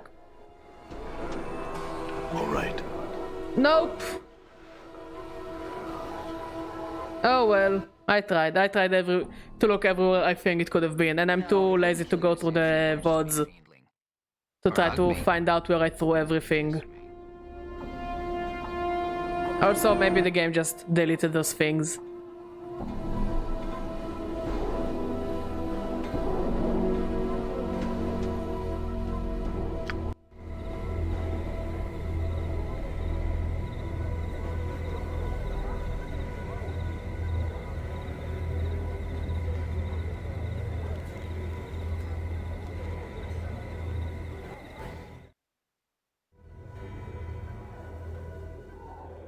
Okay, let's talk to Jolmy.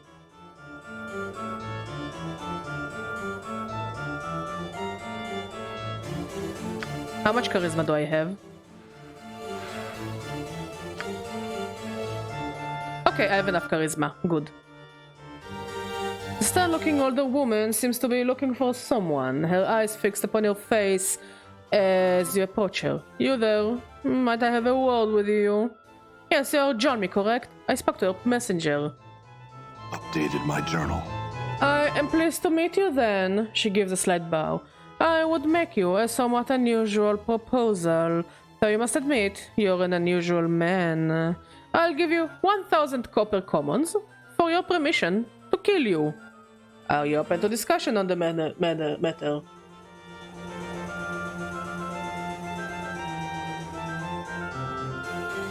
But why? Jeremy doesn't bet an eyelash, but why not? I thought it might be an interesting experience, paying someone for the privilege of murdering them. When I first heard rumors of your existence, how could I resist? So what is your answer? Shall we discuss the matter in greater details? Yes, let's work the details. After a short discussion, it comes down to the following terms. Jeremy will pay you 2,000 copper commons. In return, you will allow her to drive her dagger into your heart. She will wait for you to awaken, at which point she will give you the coin. Do you agree to this then? This is some purge shit. Yes, let's do it. The affair is over in moments. She has already cleaned her blade and put it away by the time you have recovered. After picking yourself up off the festival floor, Jeremy hands you several rolls of copper coins while you rub your aching chest. Somewhat disappointing, I must admit. Oh well, coin well spent nonetheless. Farewell. Yeah, farewell. 2,000 coins! My journal. Worth it!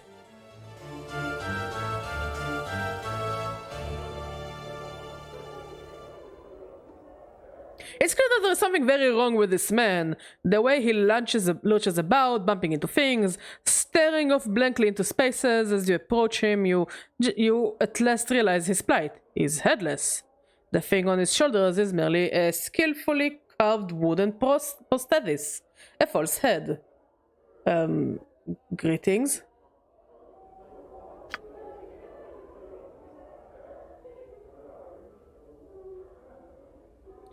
The headless body stops fumbling for a moment and pauses. Its hands begin to reach out as if trying to feel exactly where you are. Let it touch you. After a moment, its finger brushes your forearm. It clutches your arm and follows it up to the shoulder. Then your head, as it feels your face and head, its hand brushes your neck, as if it were checking for something. Finally, it grabs your hand and shakes it vigorously in greeting. You notice that its skin is cold and slightly clammy. Can you understand me? The figure makes a series of hand motions, then waits for a response. It seems like it's asking a question. What? I don't understand. The headless body taps its foot for a moment, scratching at the chin of its prosthetic head.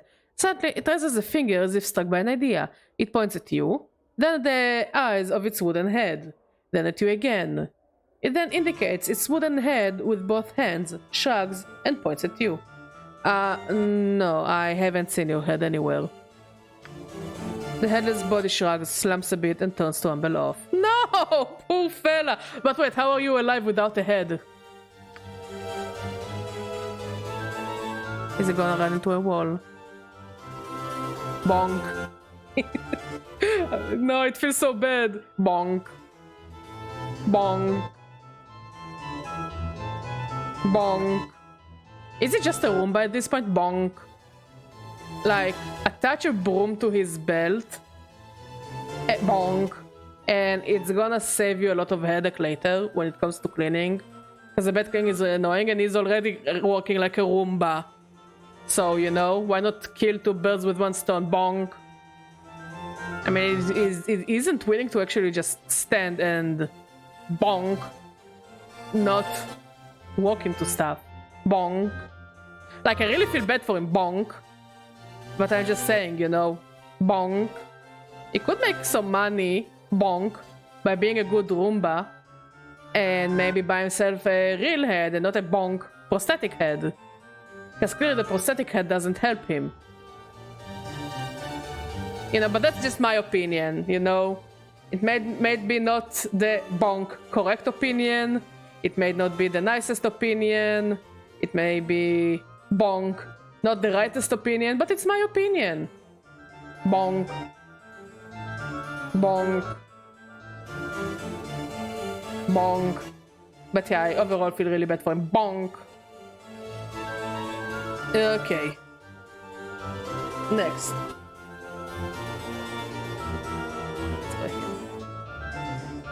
I wanna enter the room.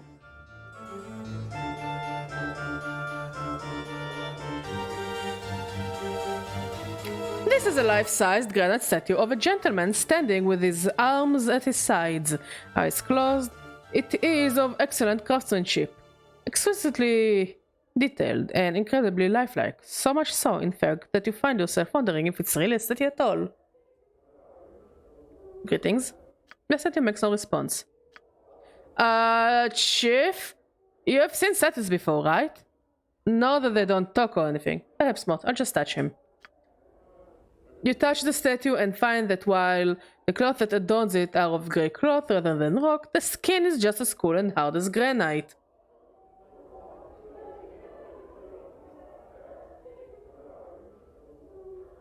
Strike the statue. As you make to strike the statue, its eyes flash open and it catches your fist in an iron grip. Narrowing its cold grey eyes, it speaks with a voice like two boulders grinding together. Why would you strike Kisai? Forgive me, I only meant to see if you're truly a statue. You're not slowly frowning, you are forgiven. However, one feels you're lacking patience. Perhaps I had some questions. Statue remains as silent as ever. Hello? My questions? There is still no response. Wait for a response. There is still no response. You get the sense that Kisai might be testing your patience. Keep on waiting. A few minutes pass and Kisai still failed to respond. Somebody should put the SpongeBob thing of 2,000 years later. Wait quietly for a few moments. I know that if I was the protagonist, I wouldn't wait. I wouldn't wait. Like, who needs you, dude? The eyes is open. He gazes at you with cold grey eyes. He speaks ponderously with a voice like two boulders grinding together. Your patience is noted. Kisai would speak with you now.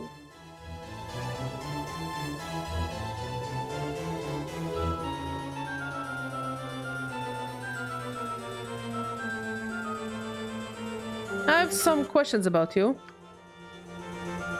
After a period of silence, he speaks. Ask. What is it that you were meditating upon when I first found you? Kisai meditates upon the way of stone.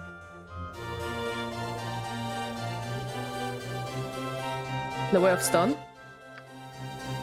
Kisai nods. A philosophy. A method of combat. With it, Kisai seeks to achieve invulnerability. Invulnerability? You will be unbeatable in combat. Yes. Now, the way is not yet perfect. Kisai will make it so one day. Kisai knows this. Can you tell me what you've discovered so far? Kisai nods. No one has asked Kisai to share his knowledge of the way. Kisai shall do this now. Begins to speak at length, slowly and carefully. Listen and learn the way of stone. Updated my journal. After hours of listening and many questions, you come to understand that what little of Kisai's way of stone he can teach you. In combat, you will use it to resist and deflect your enemy's blows, improving your armor class. Oh, that's cool.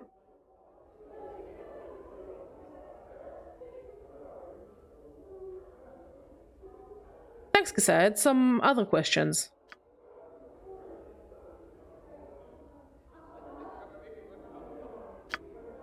What do you do here? Kisai meditates. Kisai also trains others in the arts of combat. Can you train me? He looks you up and down, making a deep rumbling noise. Slowly, he holds up his hands and breaks off one of his fingernails with a sharp Kisai would see you break this stone. He hands you the shard of a living rock. Break the stone.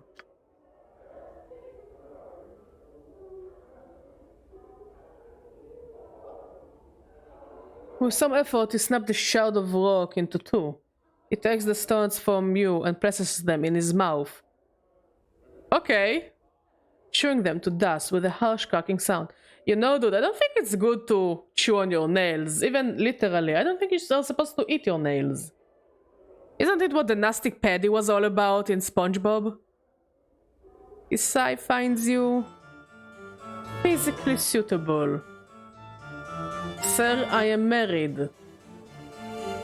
Kisai would now ask, why do you seek training?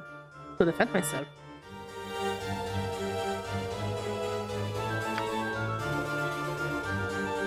Kisai finds no need for melee then. What do you mean? Kisai means to say that there are many ways to do these things. One who may steal an opponent's weapon, leaving him defenseless. But the battle must still be fought. To rely on theft is a mistake. After a time he nods. One may hide. If one cannot be seen, one cannot be attacked. One is invulnerable. You want to end me then? Kisai says, no need. You have failed to convince Kisai. Otherwise, perhaps you should speak to the thief tutor here.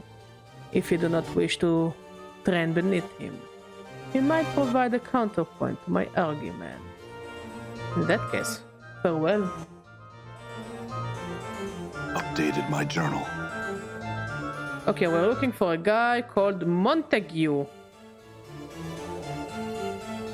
Montague! Wait, I'm looking for you.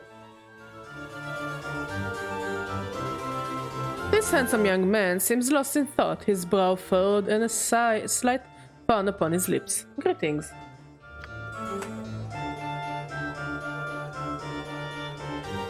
And officer, hail. What dost thou wish of me? Are you Montague? I need to speak with you about Juliet. Oh, he gives your puzzle a suspicious look. I overheard her speaking at the brothel. She's having an affair, you know. Thou speak falsely. I would have present me proof before I took thy claim as true. I also found these letters here. Read them. He takes the letters and reads them over. Alas, 'tis true. She has found another who loves her passionately. Oh, heartache is a sensei's fate. I think I shall move on to another love and let this other suitor have her, considering the passion of his words.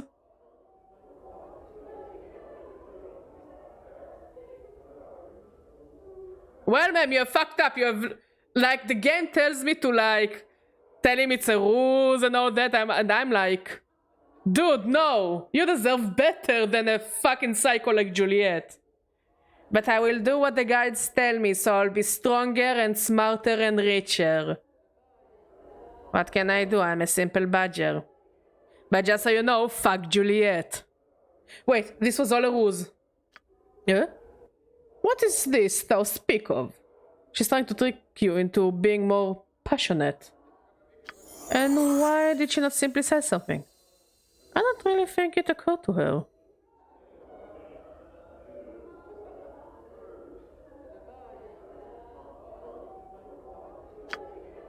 Apparently not. So what should be done? Turnabout is fair play. I say ignore that shit. Act distant and unconcerned. That will spice things up considerably. Truly.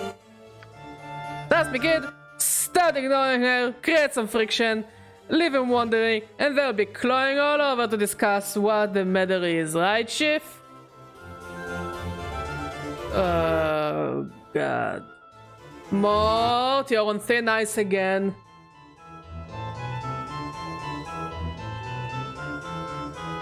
Yes, she'll think something's wrong, and for once he will be playing the game rather than being the target. I like the sound of that very much. Good luck. I hope it works out well. Farewell. And a farewell to thee as well, sir. Now I have some things to attend to. Should we meet again, we might speak more of the matter. Montague bows and turns to go. I wish that I hoped to level up from all the mini quests. Okay, let's look for Jumble Murder Stone. Murder Sense. I'm gone.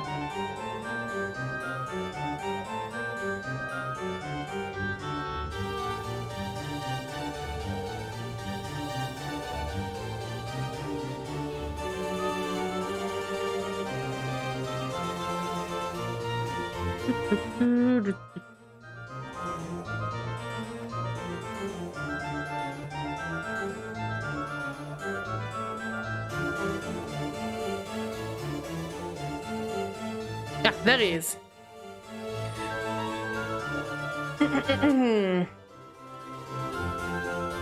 This short balding man's orange tunic and rather sizable gut gives him the look of a walking pumpkin. He is absent-mindedly petting his large paunch with a slow rhythm, as if it were a drum. The man's odd crooked smile and the strange gleam in his eyes make him look a bit mad. Greetings. The man gives an exaggerated, flourishing bow and presents a small card which reads only Jumble Murder Sense. Chaositect Sorcerer Extraordinaire. I hate it so much. He then snatches the card from your grasp and proceeds to eat it, grinning widely all the while. Nani the fuck? Mort whispers, somewhere an asylum is one barmy short. I would like to remove Rickwin's curse. Jumper pretends not to hear you, instead belching loudly and resuming his belly drumming, his eyes wandering around the fest hall.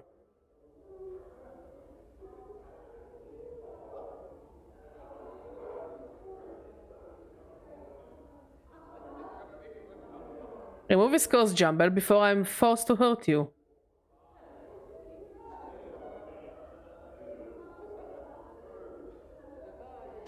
Jumble raises one eyebrow and takes a step back. He opens his mouth abruptly and through his lips. Our throat doesn't move or shape any words or sound. A torrent of incomprehensible babbling begins to pour forth. What Updated my journal. Jumble shuts his mouth, and the bubbling ceases. He peers at you through narrowed eyes, a self-satisfied smile on his pudgy face. Suddenly you hiccup, and hiccup, and hiccup, and hiccup again. Jumble Murder Sense merely turns his head and waves you away. Uh-oh, looks like you just got a curse thrown down on you, Chief. Lovely. I love that the curses are not like completely horrible, like they're horrible, especially in Rickwin's case. But they're also just fucking silly and annoying, which makes it worse.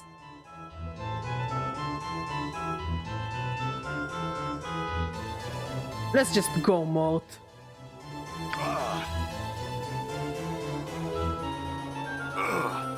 He's literally hiccuping. Bonk.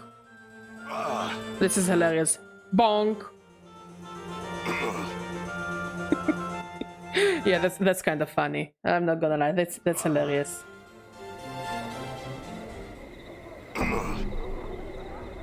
I wonder if you can just do a Hollis run just hiccuping. You see Salabesh, the Onyx, he makes a brief but graceful half bow. Again you stand before me. Yes, I had some questions. About what? Not the world and the like, I hope. Plenty of more common folk could answer such questions, and I'll just soon direct you to one of them.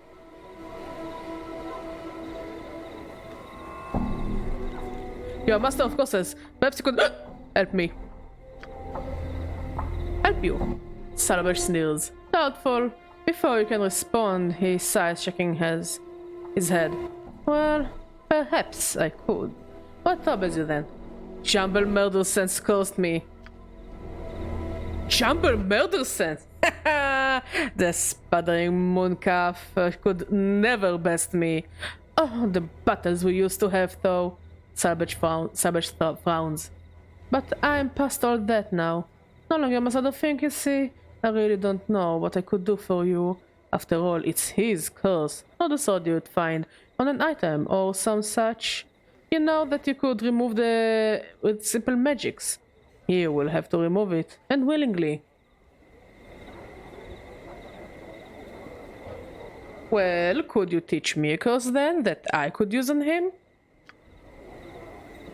Well, I don't normally do that. I keep my curses to myself, you know. And besides, even a single curse would take one a long while to learn. More time that I would care to spend on it.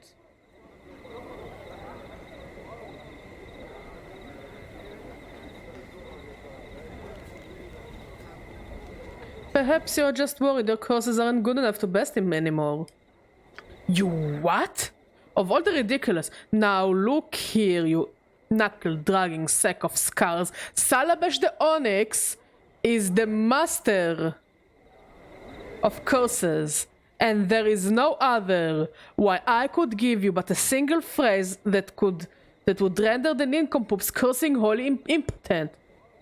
Purse your lips, look skeptical.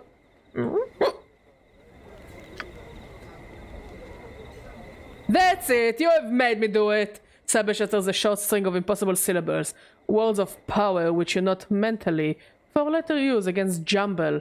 There! See what that does to him! And tell me Salabesh the Onyx isn't the master of curses then. Thanks, Salabesh. I'll do that. Farewell. Updated my journal. I find it hilarious. Like, the game has some very serious shit, and then there is silly shit like that.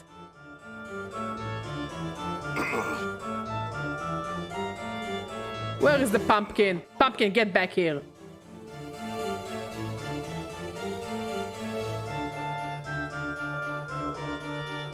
Jabal frowns at your appearance, biting his thumb in your direction and waving you away. Throw the curse Salabesh taught you at him. Jabal stares at you with a somewhat skeptical expression as you speak the arcane symbols of Salabesh's curse. After a moment of awkward silence, the chaositect mage notes that nothing seems to have happened. An evil grin spreads across his face. He opens his mouth to retaliate with another curse of his own, only to realize he has no voice! Salabesh's curse has removed Jumble's ability to speak, thereby destroying the Chaositect's ability to curse others. He clutches at his throat, panic welling up in his eyes.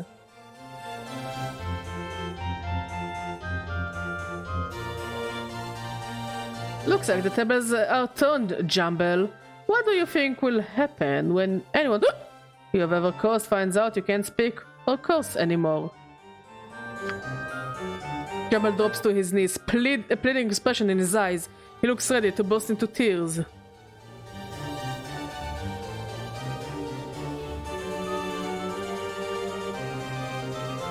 Will you remove the curse you placed on me, and swear never to curse another who didn't mean you harm? Jumble presses his hands over his heart and nods vigorously. Very well, I'll remove the curse then. Updated my journal. Jumble sighs with relief as you remove Salabash's curse from him. He in turn removes his own, and your hiccups finally stop. Then bows humbly and casts his eyes to the floor. I'd like you to take your curse off Rickwind as well. Updated my Jumble journal. nods, pouting, and with a wave of his hand, removes Rickwind's curse.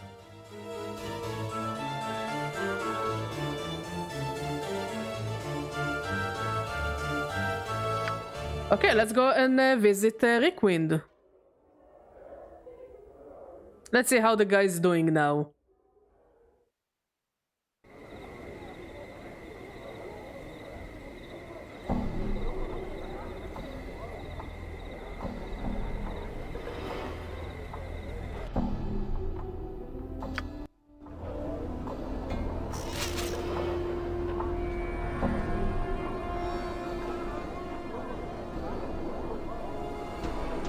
You see Rickwind, his eyes have reverted to their normal size, and he is no longer assailed by the twitching spasm that you noticed before.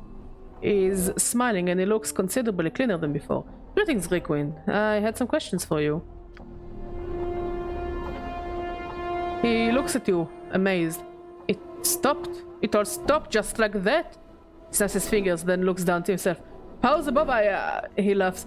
I feel clean again. Good to hear it. Jumble didn't want to remove the curse, but I got it out of him. I thank you, sir. He looks flustered. I have nothing to pay you with, but you're in my good graces. He shrugs for whatever that is worth.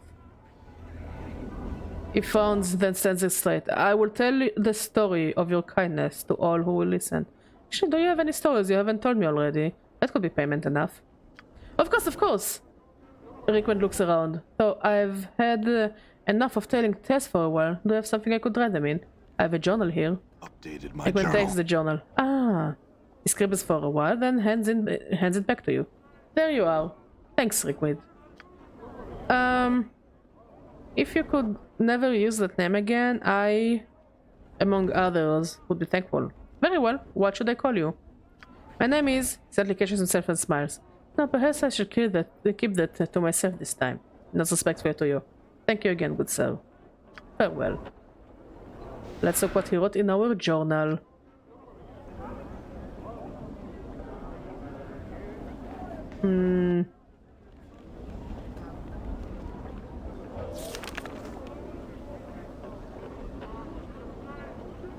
Okay, there are a couple of tales. 3 tales. The first of the stories was the tale of the Alley of Dangerous Angles, the alleyway near where he would set up the keep. It used to be a street, but a great fire... Yeah, we actually heard all the stories. The story of Ignus, and the third last tale was the story of Farod. Yeah, we know the stories. And Ignus, who is not going to be a member. But look at Mort, he looks happy. Okay, let's return to Clerk's Ward.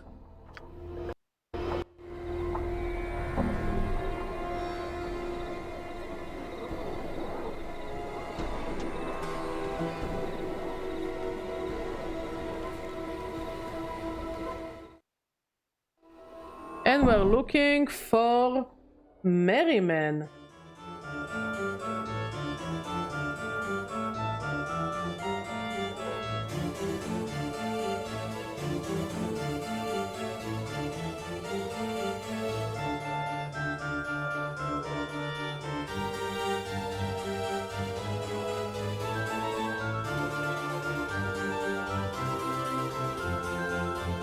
This man looks like a bitter, cantankerous old codger.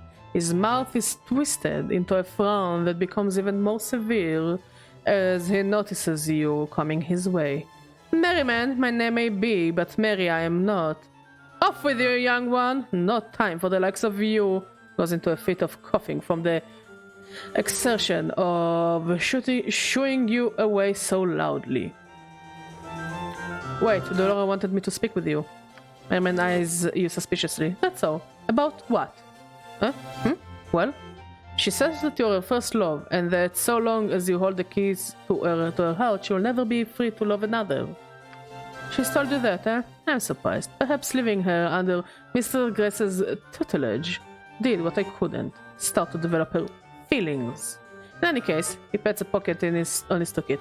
I'll just give the kiss to you.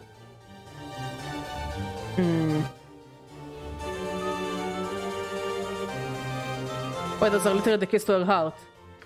He nods. That they are. Dolora is a construct. Didn't you know that? A creature of sorcery and clockwork mechanics she is. And one of my finest creations, Merriman sighs. But cold without emotion or character. I brought her to the brothel and set her so that she could not leave, in the hopes that the constant contact with so many others would begin to develop her own personality. The keys are the tools used to set her. She wants them because she feels that they are limiting her personal growth now, I suspect.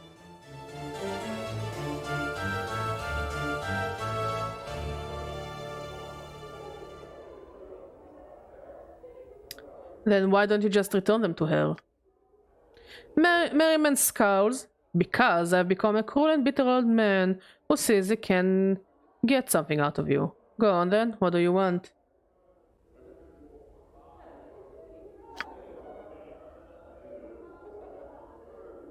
I want to forget. I've lived almost 150 years now, and I've seen every sensory stone I've cared to in this grand hall. I've little time left to live, and I'm too weak to go out in search for all new experiences. So I need to find a way to forget them all. That way I can start again in my final days. So do I just wallop you in the back of the head or what? Updated my No, journal. you bloodthirsty Lumox. I will need something, some item, some concoction that will allow me to forget, like a draught of the river Styx, something like that. Right, I'll return if I find something. Farewell. Okay, so why not just give him a lot of alcohol until he forgets?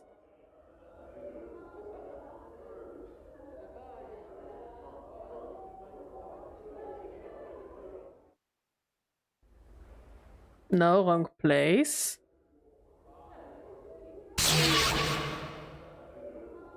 All right. The fuck was that noise?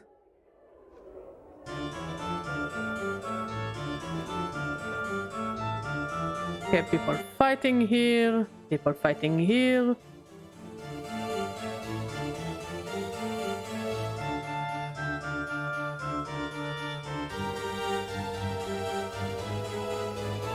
Mages.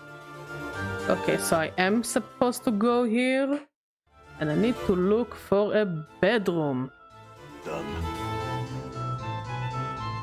Unfulfilled desire! Holy shit, this is a cool name! Or is she just saying what is on her mind?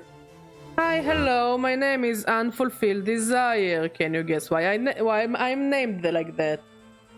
The woman before you is incredibly attractive. There is some intangible aura about her that makes you want to speak to her. And you step up to her, she glances at you coyly, then she gives you an annoying smile.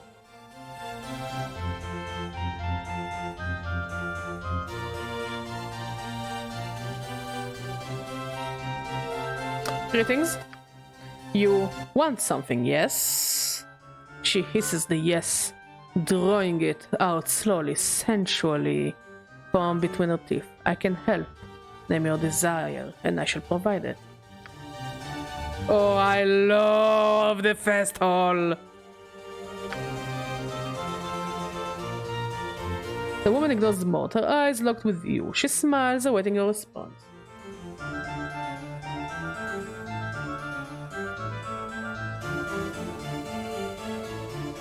What do you have that I might...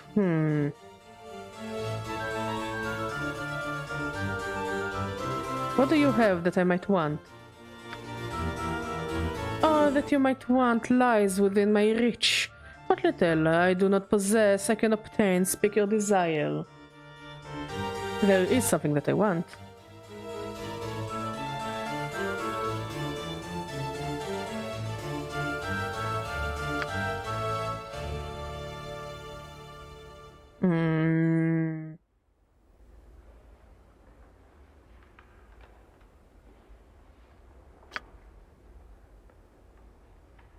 Okay, that was a conversation.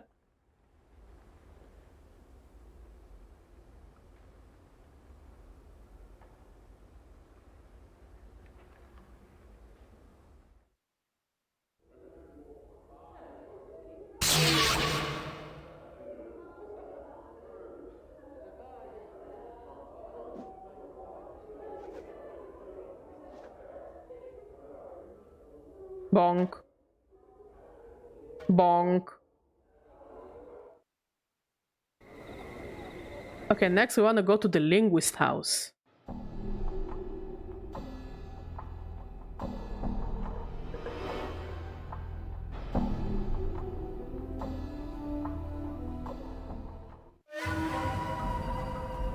Who is fighting me? A shadow! There is nothing Okay. Okay, that was creepy as fuck. Like, I wondered when the shadows will take place, but I guess now? Now is the time?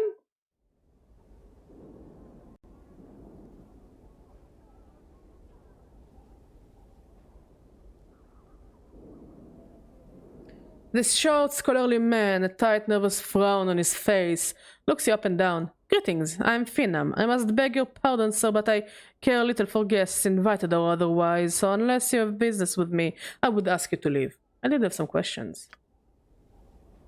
I would have you know that I'm a scholar and a linguist, sir, while I shall happily entertain any question. I guess we don't really need to talk to him. No, we need to talk to someone outside his place. This young but well-muscled thug, while certainly well-armed and large enough to be dangerous, seems awfully clean for a typical street tough. He is carrying a massive axe in one hand and a steel box in the other. As you near him, he puffs up and scowls at you. What are you looking at, sod? Pike off before I have to scrag you. Okay. Scrag? What in the nine plays of battle are you talking about, you idiot? Scrag's nagged, nipped, young by the hard heads, you clueless Adelkoff Berg.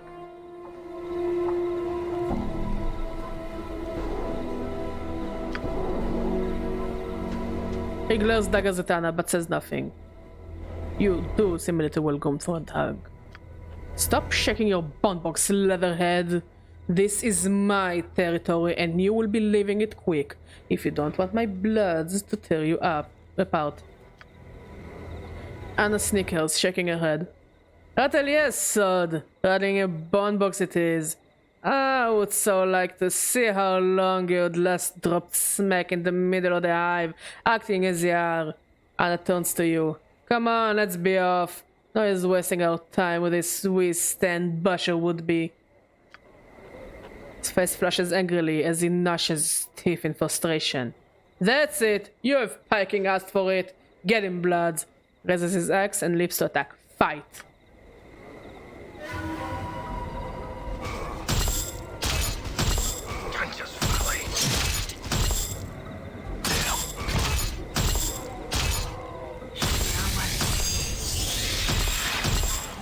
A lot of practicing. I'm gone. Still box.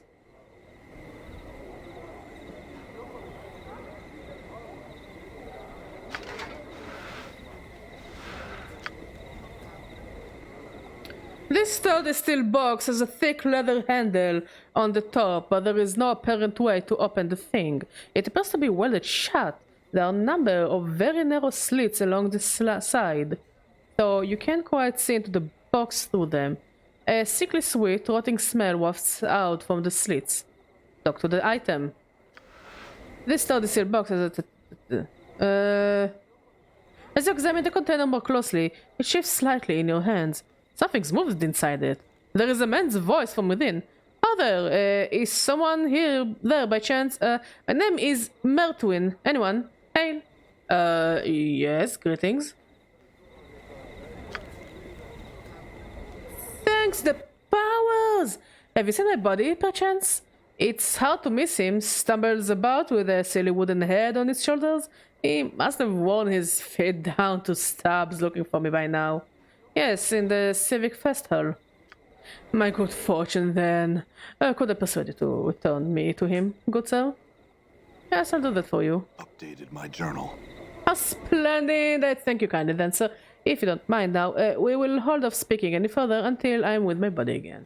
Alright, well? I guess we're gonna give some head.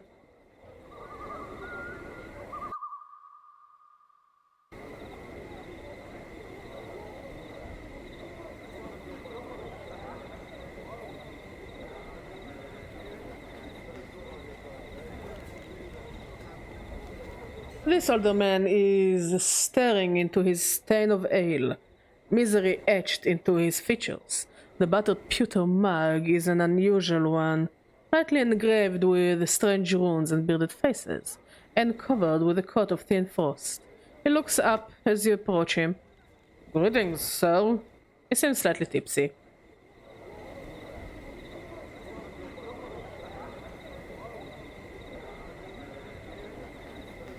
Something wrong?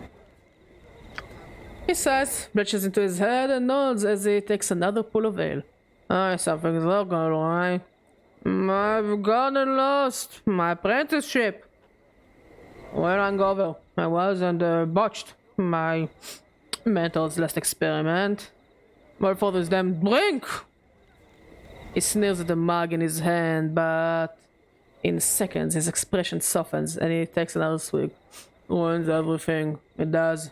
This damn drinking of mine. Why don't you stop drinking then? Updated my journal. He shrugs and sighs miserably. I simply cannot. I want to, but I cannot. I just need to drink. I try and stay away, but desire eventually overcomes me, and I cannot resist such a wreck I've become. He throws back the last of his ale and calls for more. I see, what's that mug you've got there? This, looks down the pewter mug. I want this in a dice game. It is enchanted to keep whatever is in it freezing cold. In my case, cheap ale. He frowns, he rubs his eyes, and takes another swig of his drink. Something wrong.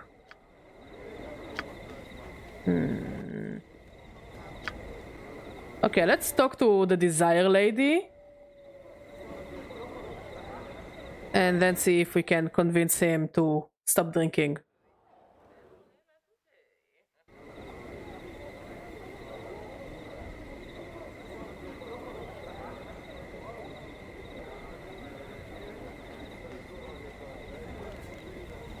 Oh, I love to see your doodle.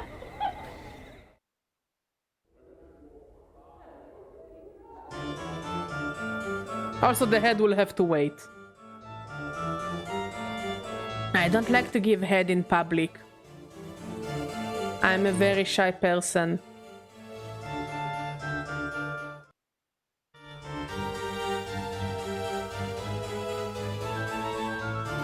Okay, let's save here.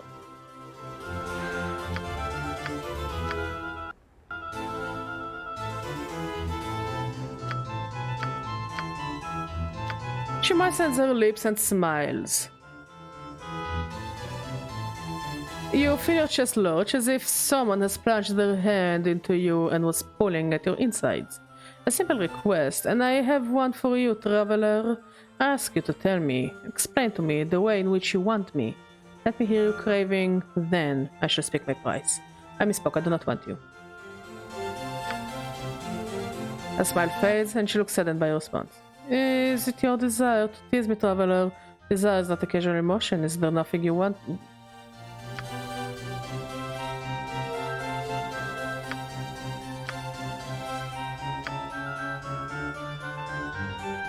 She smiles. Much may be forgotten in a lifetime, and much more in several lifetimes. I can help you. She studies your face closely. Explain to me the way in which you want these memories. Speak to me your craving, and I shall speak to you of the price.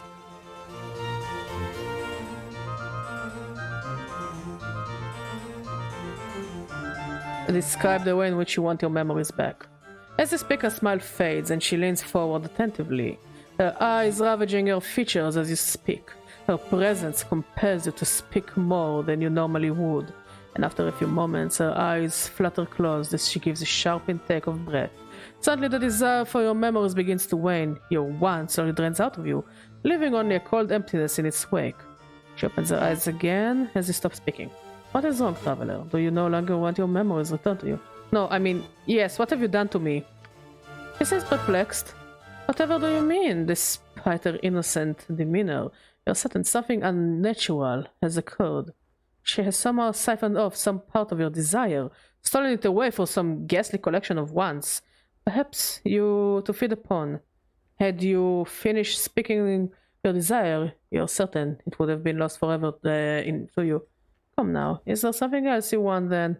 Tell me of it. Best not. Farewell, unfulfilled desire. Holy shit, okay. Okay, I get it. So now we can send the drunk mage to her to help with the drinking problem.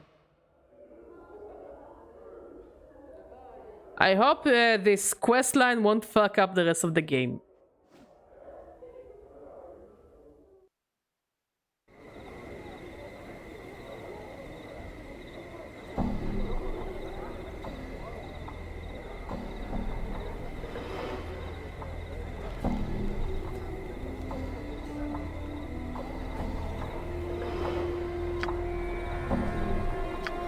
There is someone you should speak to, unfulfilled desire.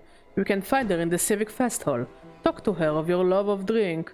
You'll soon find you won't want it any longer. Updated my His journal. eyes brighten. Truly?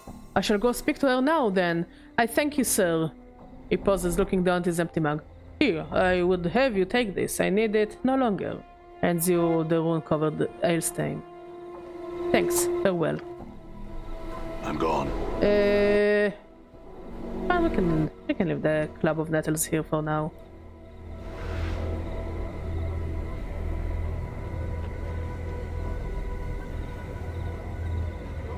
Okay, next we go to the Art and Curio Galleria.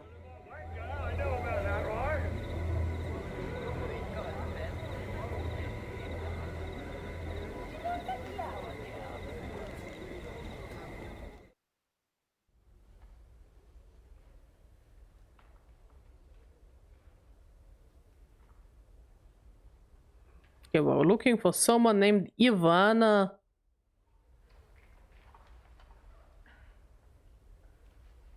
Oh, where the fuck did you come from? Before you is a well-dressed elderly woman in a gown of peach-colored and golden thread. She stands quietly, her hands folded together primly, and nods in your direction. It is then that you notice that she has no pupils. Her eyes are entirely white. Greetings, sir. I'm Ivana. Welcome to my galleria. Feel free to look about, spending as much time here as you like.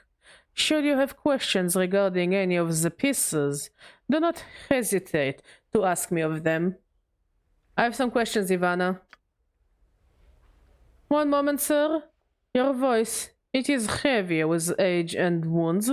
Would you be kind as to permit me to touch your face? Yes.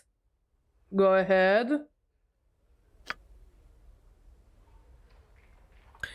Ivana smiles, gently running her old hands over the skin of your face. She frowns, looking slightly puzzled. So many scars. both old and new. They seem to... She touches the side of your throat, flushes, then pulls away. Pardon me, sir. I was curious to see how far they went. It's fine, and they're everywhere. My whole body is scarred. Ivana nods. I had some questions. Of course, please ask.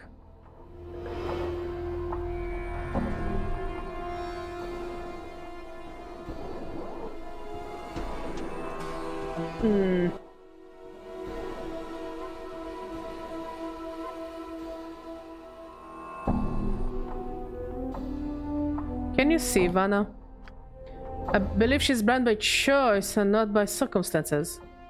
Ivana nods, smiling. Your friend is quite correct, sir. Cannot see, but only because I do not wish to. Then I will allow my vision to return so that I can re-experience the contents of my Galleria with the benefit of the new fresh eyes. Okay. We need to talk to Eve.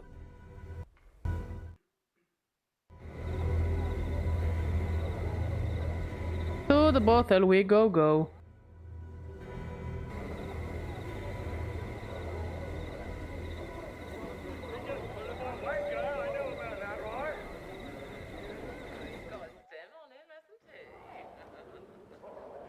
Now, I wonder, can we rest here?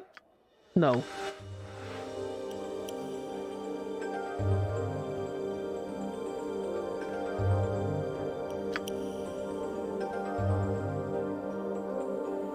Eves, look familiar. Is your mother named Ivana? Eves nodded, yes, but she and I no longer speak. Just as I shall speak no more there. Okay. What are we doing here? Practice and tell them with others who have tales of their own.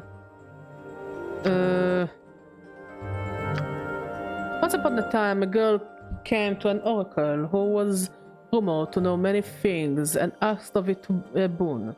Her life was in need of direction. So she asked the oracle as to what would give her purpose. Now, the oracle was not evil, but it was vague and tended towards drink, which caused it to be obscure in many matters of judgment and focus. Its only answer to the girl's question was that within one story that she would hear in her lifetime was the truth that she sought. The girl went off and collected stories which she chases to this day, not knowing which of the thousands told the truth. Such is the danger of foolish questions and the wisdom of unspoken ones. There we go.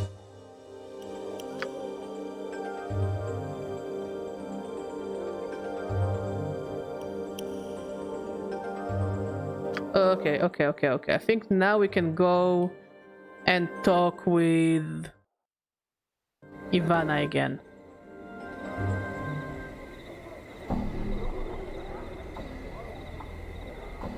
Look at us being an errand boy. Instead of, you know, trying to recover my memories. Who needs memories anyways? Memories.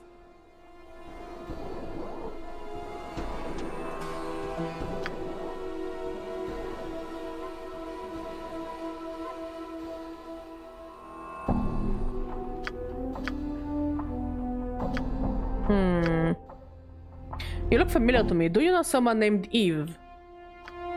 That is my daughter. For a moment, there is a hint of sadness in milky whiteness of her eyes. We no longer speak to one another. Why is that? There is nothing to be said between us. She has gone off in pursuit of stories, all for reasons I'm unaware of. She told me a tale that might answer that question. Ivan raises her eyebrows. Oh, tell me, would you please? I'd most appreciate, sir. Tell Chess a story, and of her endless quest for the tale that holds the truth that she seeks. Ivan nods slowly. I had no idea. I will see her now. I thank you, good sir, for bringing me this news of my only daughter. And as she speaks, color slowly bleeds into her pale irises, until her eyes are brilliant shades of green. Your eyes, can you see now, Ivana? She nods, smiling.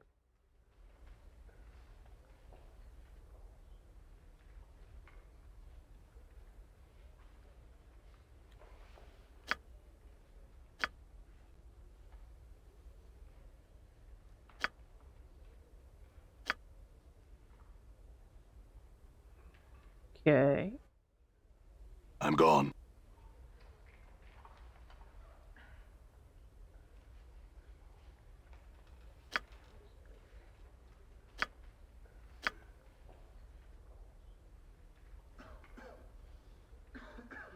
I don't think I should touch anything.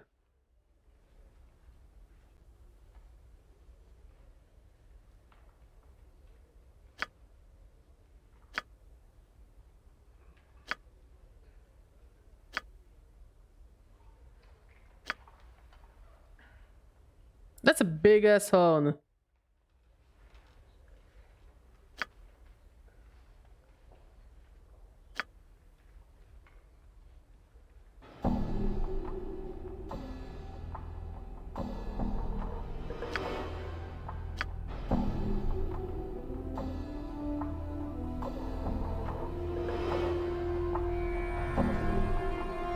Hmm?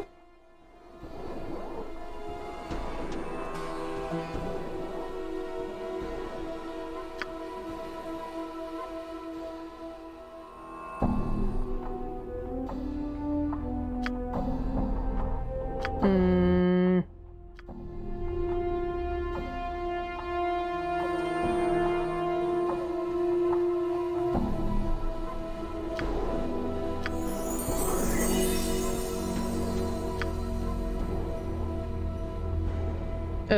We can remove our intestines for now. Okay, let's check it. It's a dagger. That's cool, that's cool, that's cool, that's cool.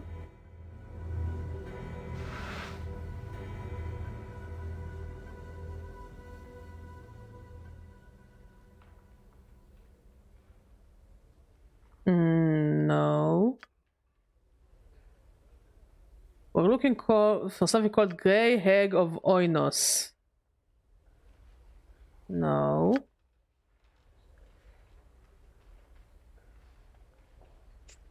No.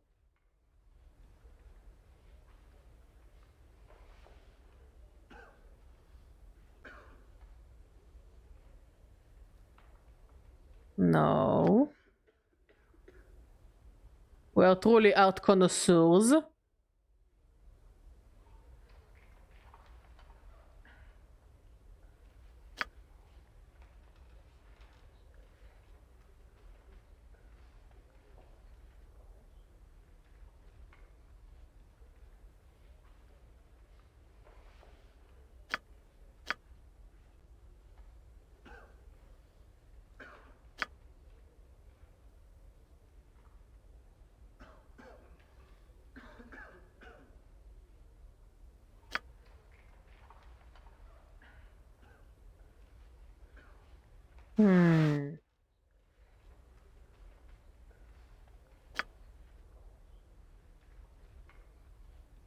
Also, this is a cool gallery.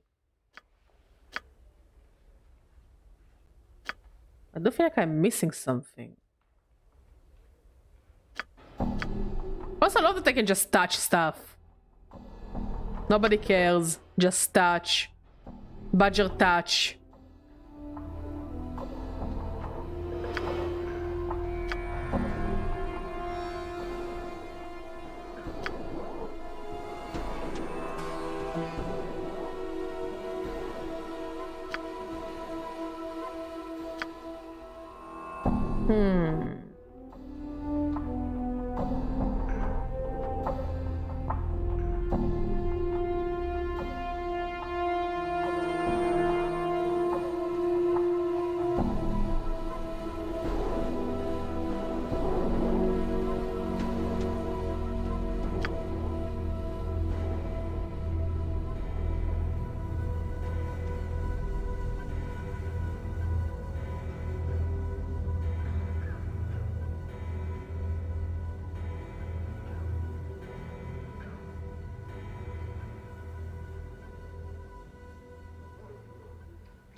Okay, I think I touched everything I could touch.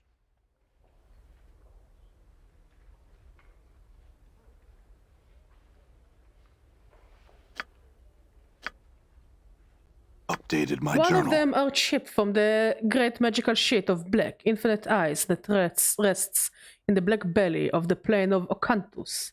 Ivana pauses, tapping her chin. It is said that the sheet of ice is the final destination of the river Styx, and the recollection of all that have plunged into the Styx's memory-destroying waters, still lies frozen within the ice. If the waters of the Styx destroy one's memories, would this ice from Ocanthus do the same? I could so assume so, yes.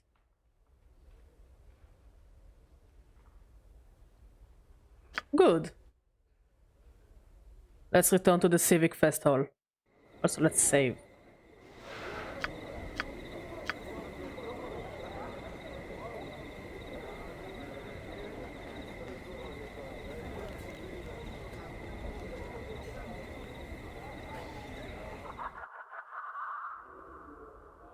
Wait, before you bonk! Bonk.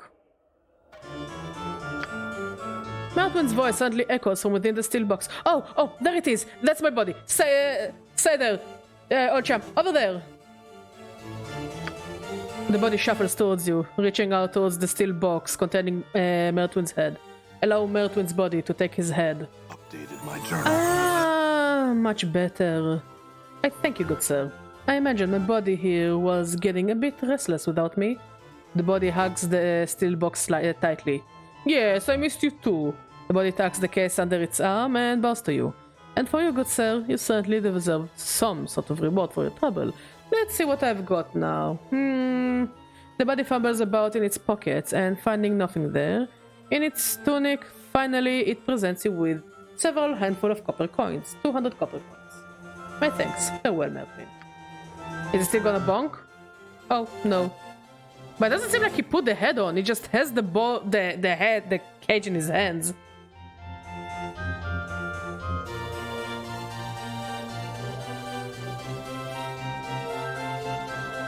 Okay, next let's go to Merryman.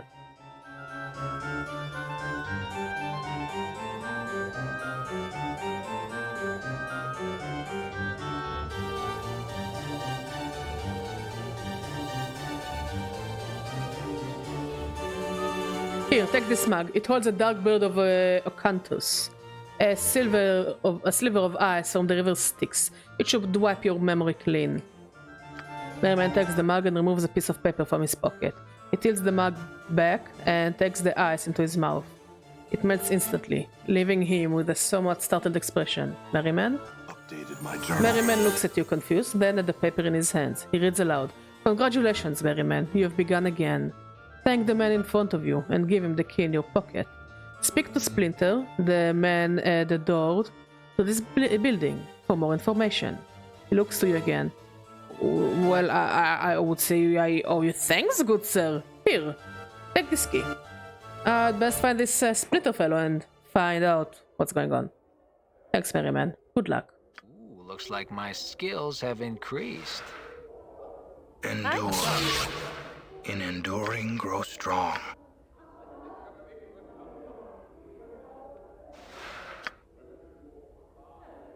That's a cute key, not gonna lie.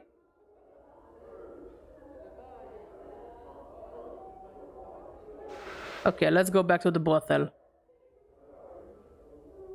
I'm gone. Of course you are.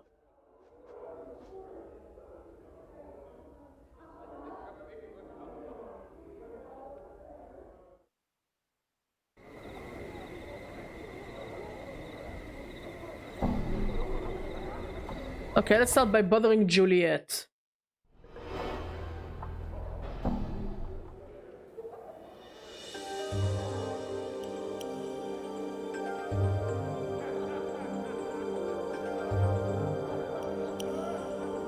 Jet looks to you hopefully. Well, anything yet? I gave him the letters but could gauge no reaction. I suggest you speak with him yourself sometime.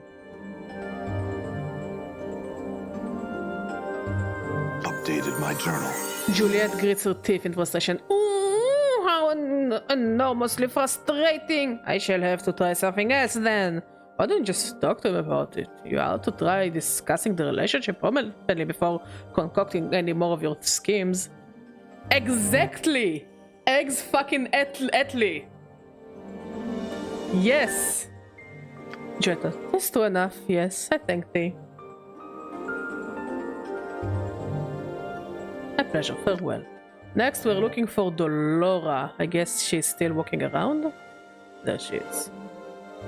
Those eyes flash as she sees you. Did you find him? Has he agreed to return the keys to my heart? Yes, I have the keys to your heart. Here they are.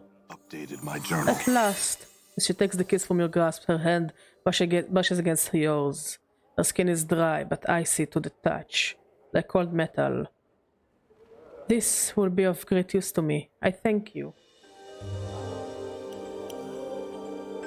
Of course, Dolora had some questions. Of course, I'll answer what I can. What can you tell me about the silent prostitute? Updated Yes, my her journal. name is Echo. Her voice, and in fact her every means of communication, was stolen and destroyed. Echo's words once wooed away the paramour of the godling Paramisha. Paramisha is in a jealous rage, tore away Echo's voice, sealed it within a crystal vial, and hurled it into a Megogalamadраgas. More. Echo's voice is forever lost to her. Only another new voice could return to her the ability to communicate once more. I know this because I spoke to Paramisha's paramour myself once.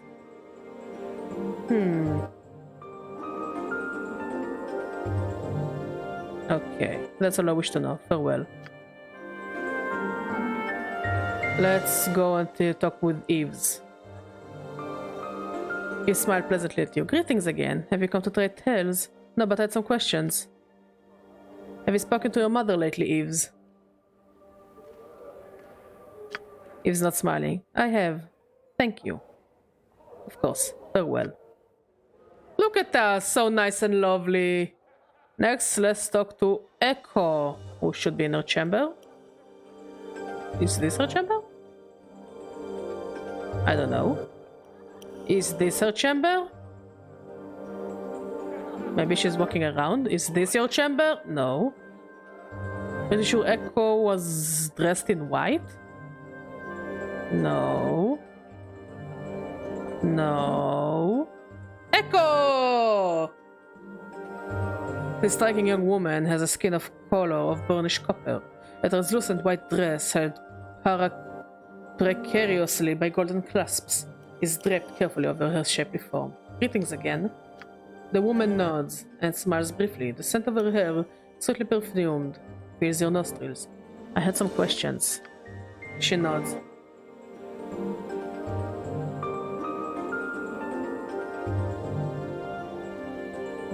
May I ask why you can't communicate? She sighs softly and nods.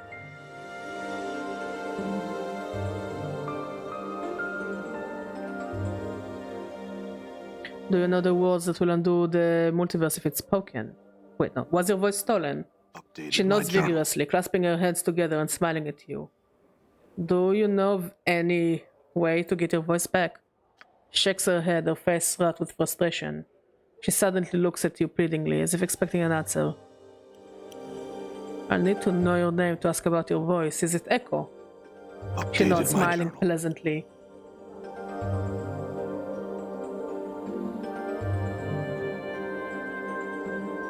I swear I'll look for a way to return your voice. Echo nods to you slowly, smiling at you with eyes full of gratitude. I'll look for something that would give you a voice then. Farewell, Echo. Updated my journal. Look at us, the good guys.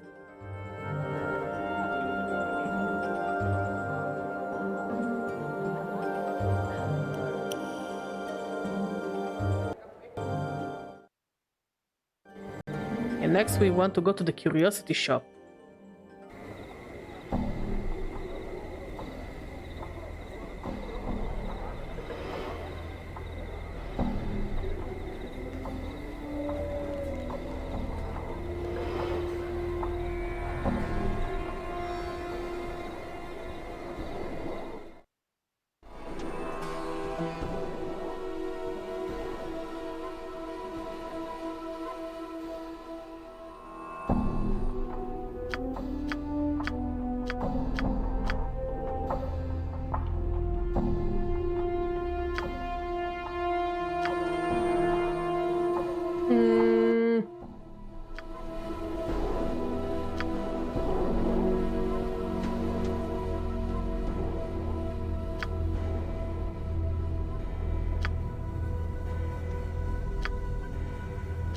Okay.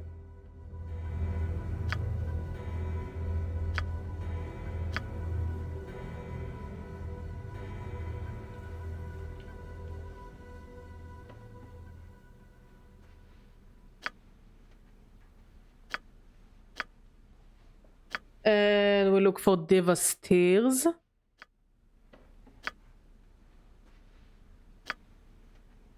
And finally, Elixir of Horrific Separation.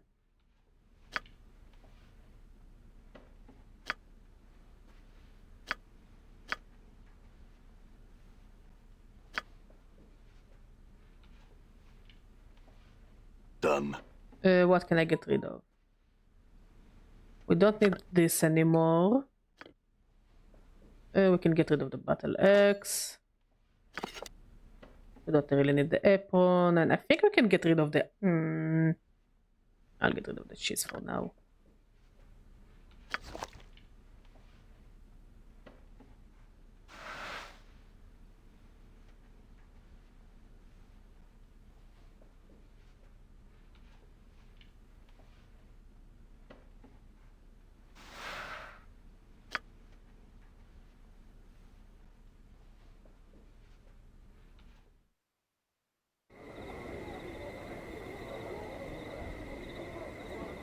Save.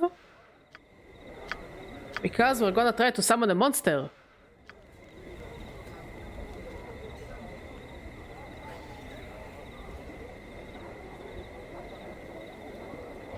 I think, if we took it.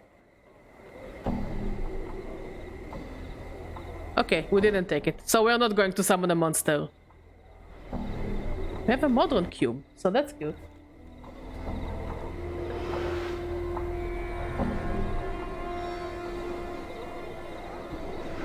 Now we wanna go here. It really is a shopping quest. All right.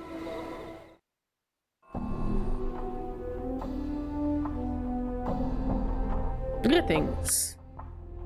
What are you selling?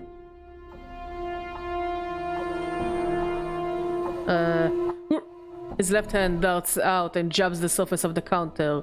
The hairs there with his forearm writhing and twisting about as he does so. There's a series of scrolls written on it, a list of prices written next to a number of items. You notice that a number of healing concoctions and charms seem to be available. Are you alright, dude? I am. His throat convulses for a moment, then relaxes. A large green glowing pustule suddenly bursts from the side of his neck. Something you needed then, sir.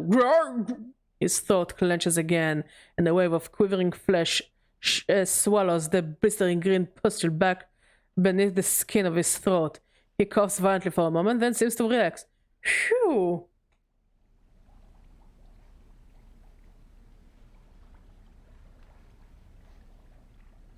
Sir?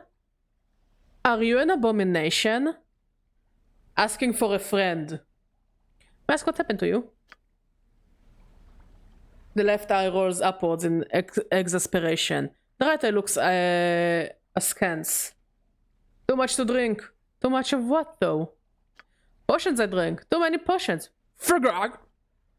His mouth slides down beneath his chin.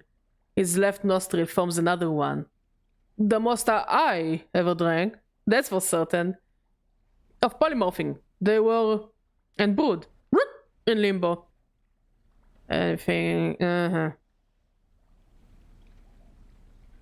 Anything I can do to help? The man's eyes turn inwards to look at each other. Then back to you. Don't know. He shudders. The mouth below his chin moves up to envelop the one his nostril formed. This sort of thing happens quite often. We can't seem to help but sample the stock. If you find a way to help, the two of us would be grateful, sir. And another question.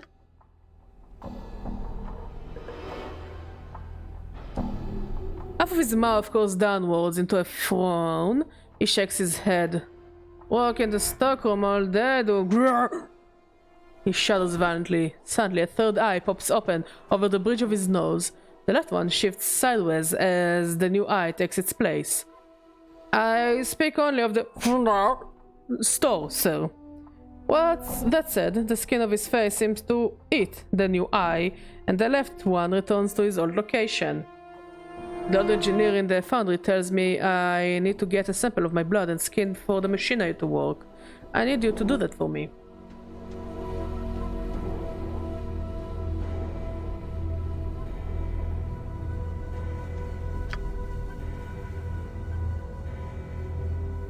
Scrapping. Very well. His right hand takes up a razor blade, his left a wide-mouthed bottle. He removes a small section of skin from your forearm, placing it into the bottle along with a small quantity of your blood. He then places some gauze over your wound and hands you the bottle. You need anything more, sir? Oh, that's all, thanks. Farewell.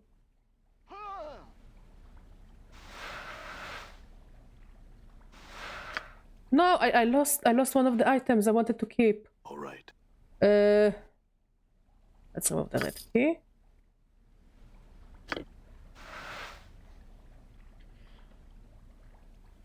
I've seen this elixir of horrific separation. Do you think that would help you? Both his eyes suddenly snap to the small bottle in your hand. He nods, smacking his lips. Here you are then.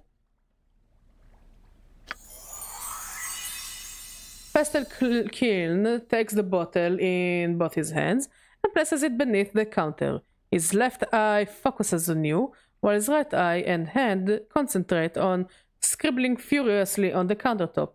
We can use this to make something that will fix us. Right on up? Now, if you will give us a moment, when we got it all worked out, we will see some healing stuffs for a reward. He returns to head to the back of the shop. Alright, farewell for now then. Experience has increased my skills.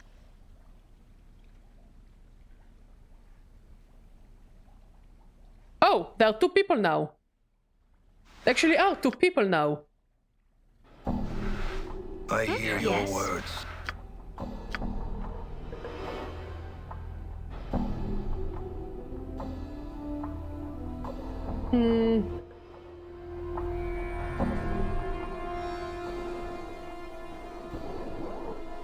Okay, let's return to Echo.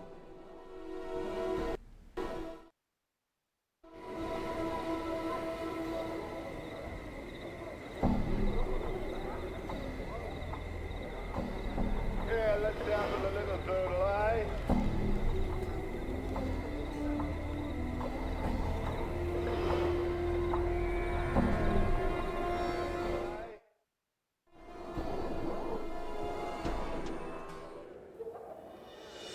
Vivian and Echo look way too similar. Echo looks at you hopefully as you approach her, biting her lower lip. I've got this Finn's tongue for you. She has her eyebrow and gives you a skeptical look. I'm told that, should you place it in your town, you will gain the ability to communicate. She nods and takes the bottle from you. She gingerly picks out the severe tongue from the briny solution and, after staring at it for a moment in disgust, places it into her mouth. Suddenly, her eyes widen, and there is a burst of reddish light from between her lips. Are you alright? Echo opens her mouth, closes it, and opens it once more, and speaks. I can speak again. Oh joy! I then damn thee to the darkest of fates. Thou stench-rid and warm, kneel before me in supplication, insect! Yikes! Echo yaps and covers her mouth with both hands. Her eyes are wide with panic. It must be the Finn's tongue. Updated my journal. She slowly takes her hands away from her mouth, nodding. It seems I must devour thy frail shell and consign thy soul to the abyss for all eternity. Thou shalt serve in my battle thrall till the plains grind to a halt. Thou art mine. Echo shuts her mouth again and begins to softly, quietly weep. Wait. Try these diva steels. They should soothe the tongue's cursing. Updated my journal.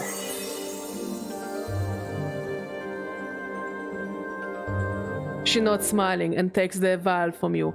Echo places a few of the sparkling blue drops on her tongue. I believe the tears are working. Yes, they are. I can speak in my own voice once more. Oh, thank you. Echo squeezes her hand and bows her head gratefully, eyes welling with tears of joy. It was my pleasure to help. Farewell, Echo. I know I've learned some new tricks.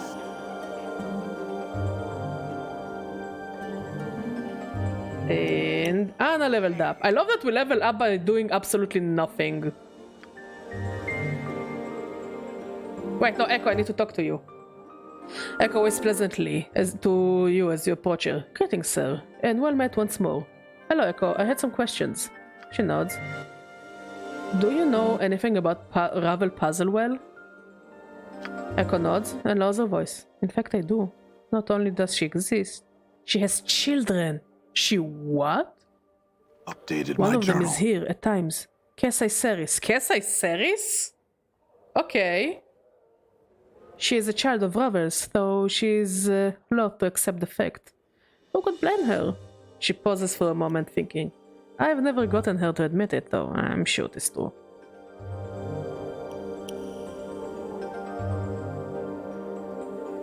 Fascinating. Thanks, Dolora. No, we need to talk to Dolora. Dolora's face seems brightened as she sees you. Greetings again. How may I serve you? Actually, I had some questions. Of course, I'll answer what I can. I heard that Kesai Ceres is Ravel's daughter, is that true? Updated my journal. I too have heard such a rumor, but I do not know. Perhaps another of the women here can give you the answer, if not Kesai herself. Ask Juliet. She and Kesai were once good friends. Before Juliet meant Montague. That's all I wish to know. Farewell. Yeah, let's go and talk to Juliet. Greetings. Come to ask take questions of me, I take it? Yes, I have. Juliet rolls her eyes. Go on if thou must. I heard that Kesai Ceres is Ravel's daughter. Is that true? Updated my journal. I thought I might have heard that name before. I know not the truth of it, but I have heard such a rumor. Thou may wish to ask him say other tongue, the very same question. They are half-sisters, thou see. Half-sisters? Okay, I guess by father? I see, that's all I wish to know. Farewell, Juliet.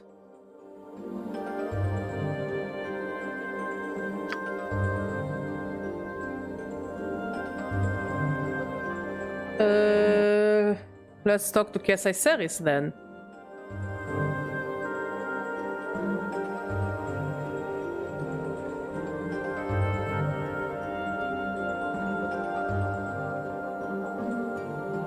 This is Eve's room. You're a patron. Kesai Ceres. Kesai Ceres smiles warmly as you draw near her, pushing a wavy lock of hair away from her bright crimson eyes. Well, greetings once again. Something I can do for you, Kesai, are you Ravel's daughter? Kesai suddenly bares her teeth, her eyes narrowing to slits of blazing crimson. What? Where did you hear such a thing?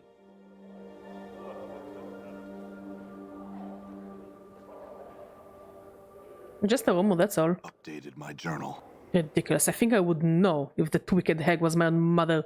Now stop bothering me about it. Who is your mother then?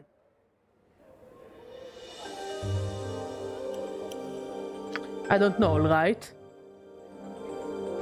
My father raised me. I never knew her. But do I look like a night hag to you? Well, the skin and the eyes, and maybe the teeth too. Yes, Ceres glares at you, her eyes blazing. Perhaps we'll speak later, but I'm no longer in the mood. Farewell.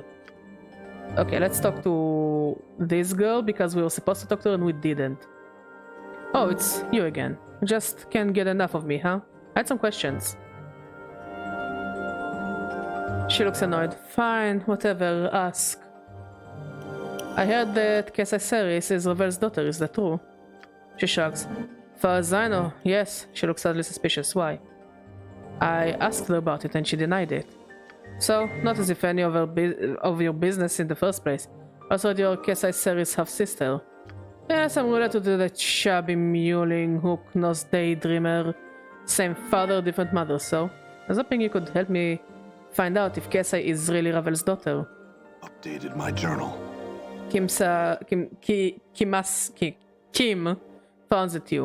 Normally I would love to help you like this, but I have a feeling I'd upset that flirting, preening, doxy good and well.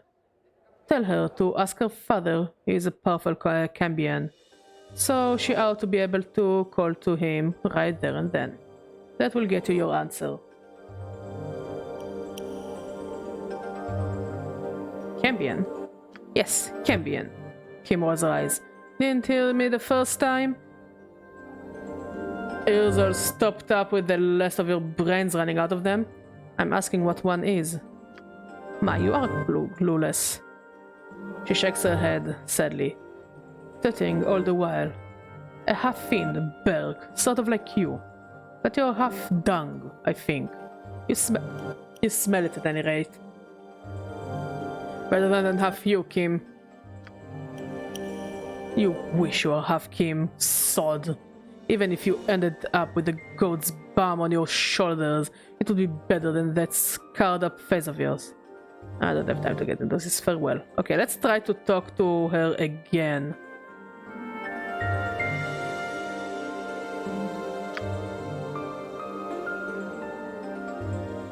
Kesai blinks her crimson eyes at you, waiting your question.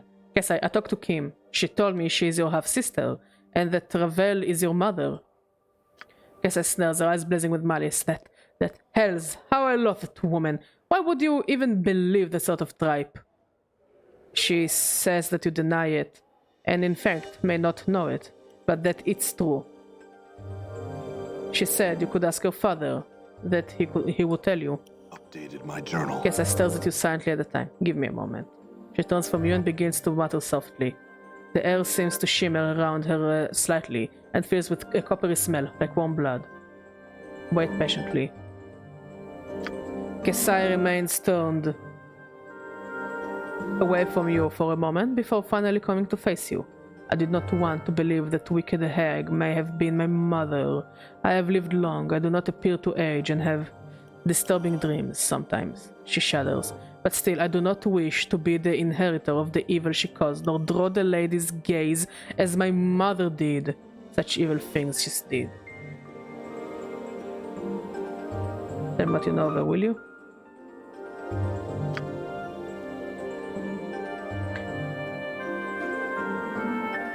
I heard she would pose impossible riddles to people. Riddles she could answer, but no one else could.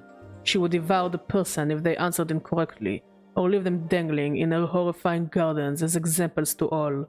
Those few who somehow escaped, she tormented in their dreams, riding them like steeds, breaking their wheels and hurling their souls into the colorless oblivion of the grey waste. Go on. Her magic was said to be beyond anything most had ever seen.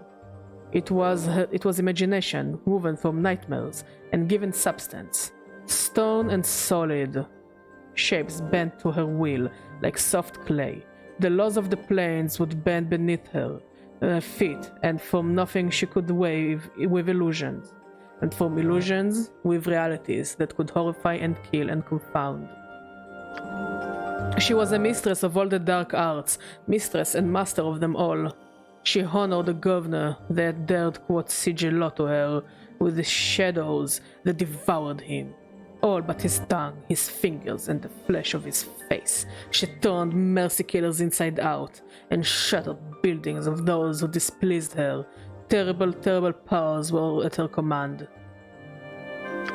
She changed their shape like water and we used it to destroy some for amusement and to steal knowledge from others. She was a monster, like all that has been spawned from the Grey Waste. In the end, she threatened to open the cage and let the fury of the plains come rolling in like a wave. Fortunately, she did not succeed. She existed solely to cause malice. I do not know if she is dead, but I know now that she was my mother. Kesai's shoulders slump and her head hangs low. Oh, that I had the tears so that I could weep with sorrow. try and comfort her. She suddenly falls into your arms, shuddering as if she were wrecked with sobs. For a time, Kessa simply stands there, clinging to you. But then she pushes away. Thank you, but I'll be fine. I just need some time to think about it, that's all. I wouldn't worry about it, Kessa. You're nothing like Ravel. Farewell. Okay, we got some information. Next. Let's talk to the Modrons. This strange cubic creature seems to be as much machine as it is organic. As you approach the thing, it silently stares at you with wide and blinking eyes. Its face hasn't the slightest trace of emotion onto it.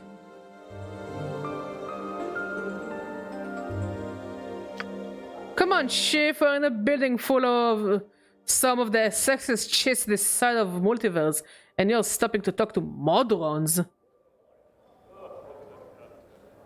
What can you tell me about them, Mort? Mort makes a noise of uttering disgust. What's there to say? Annoying little clockwork pest. They are always working to impose law and order upon the multiverse. Not good, mind you. Just law. And just forget about them and go chat with the ladies, eh? Ignore Mort. Greet the Modrons. His voice has a metallic, reverberating quality to it, as if it were more a sound played out on some warped musical instrument than to a speech. Your greeting is returned. There is a soft click as the creature blinks. An awkward silence ranges in the air between the two of you. I had some questions. Identify yourself to us. I'm Adan. The creature tilts slightly forward and back on its metallic legs. Whether the movement is meant to indicate a bow or a nod, you're unsure. We would identify ourselves as Modrons, Quadron type, winged variant, to the subject, Adan. I had some questions now. The subject is free to ask questions. Do you know what this little cube-like toy creature is? The Modron, its appearance identical in every aspect but size to the object in your hands, blinks once, twice, then speaks. The object is a portal cube. The user is to position the appendages of the portal cube in such a manner that it will activate. Once activated, the portal cube will transport the user to whatever destination it was tuned to during its creation. What's the proper position to activate this one? We do not have that information. Over 97% of all portal cubes function in a slightly different manner. We were not present at the construction of the subject's portal cube, nor have we ever been given instructions as to its use. Should the subject desire to utilize the portal cube, they will have to determine its method of operation and destination via experimentation. Farewell then.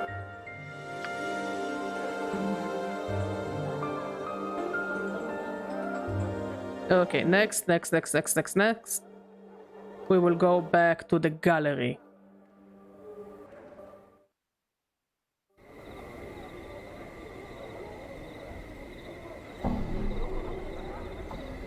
Which was... this is the gallery, yeah.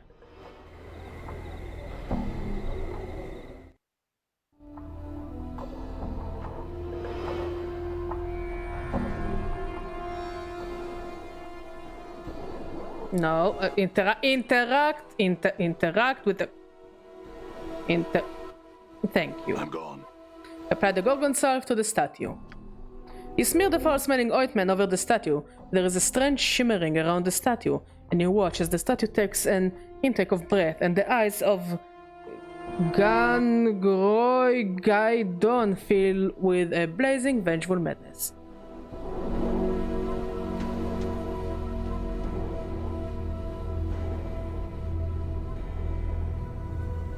Greetings. Before you can do a thing, a blazing torrent of words flies from the sorcerer's lips. As he speaks, you feel an agonizing sensation like a sudden wave of raging heat pour over you and settle into your skin like a blistering wound. Blindness strikes as you as your eyes burst, running from their sockets like shattering eggs. You hear someone screaming and realize it is you. Wait for the horror to end. Last thing you hear, even over your own cries, is more shouting. New taunts, all right. By the lady's blade, tits, water, everything suddenly falls silent, and the rest of your senses flicker and fade away to nothing. Die horribly, a victim of awful curse. No matter, he'll be up in a bit. Oh, feel all stiff. Holy shit. But it does seem like Mort learned more curses, so that's good. Let's go to the lower world. Finish some side quests and then we will finish the stream. Oh, we are in the lower world.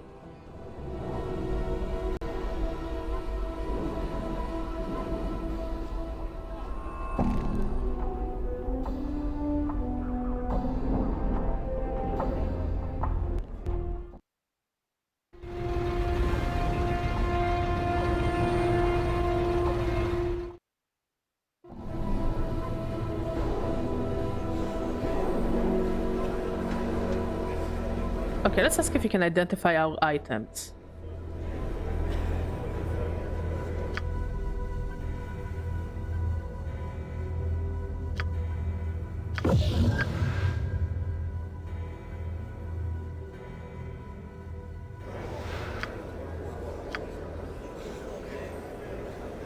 Med Splinter, 2 to 5 piercing. 2 to 8 piercing.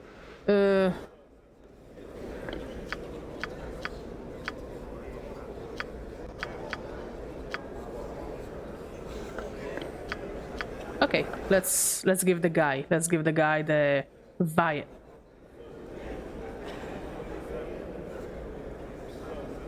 I've got it right here. Take it. Show me my dreams.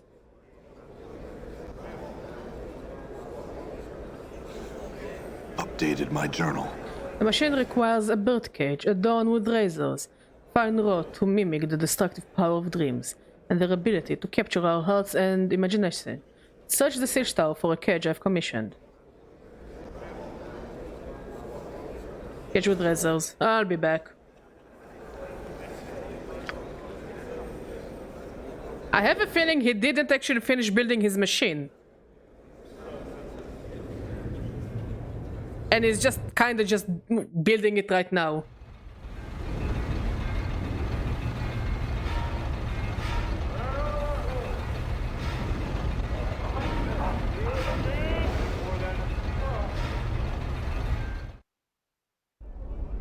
Like he makes shit up as it goes.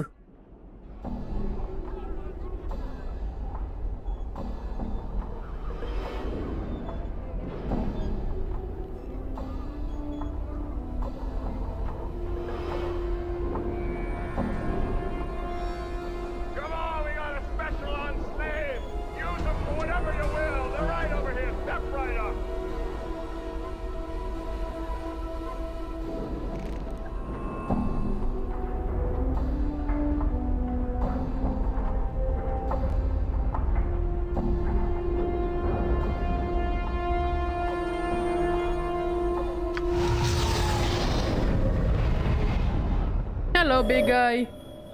Wait. Gone. No, it's an eyeball.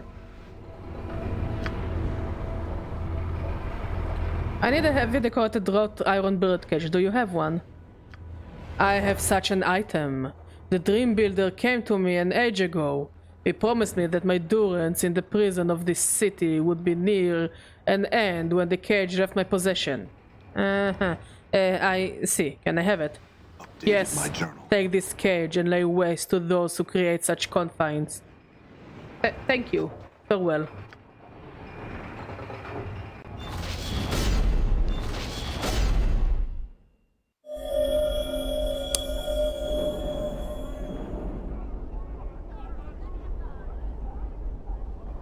You know, Coxmetal is quite an individual. He's very hateful and scary and very Thanos-y. But also, he's very useful. You can just ask for things and he will give you because he has nothing better to do.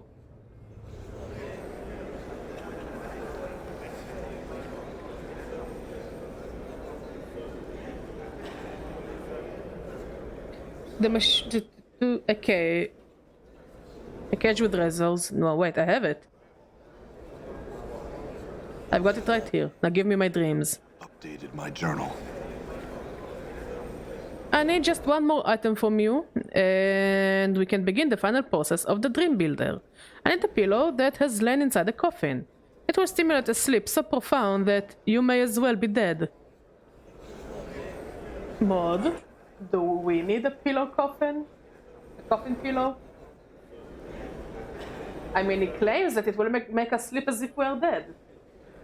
You have a cat. Hmm? She close you? So remove her. Okay. It opens your mind to the emanations of the Dream Builder. It is, if say to myself, a touch of inspiration on my part. I'll get it. Let's go to Hamris. He's probably lonely now that his friend is dead. I mean, real dead, not zombie dead. Dead.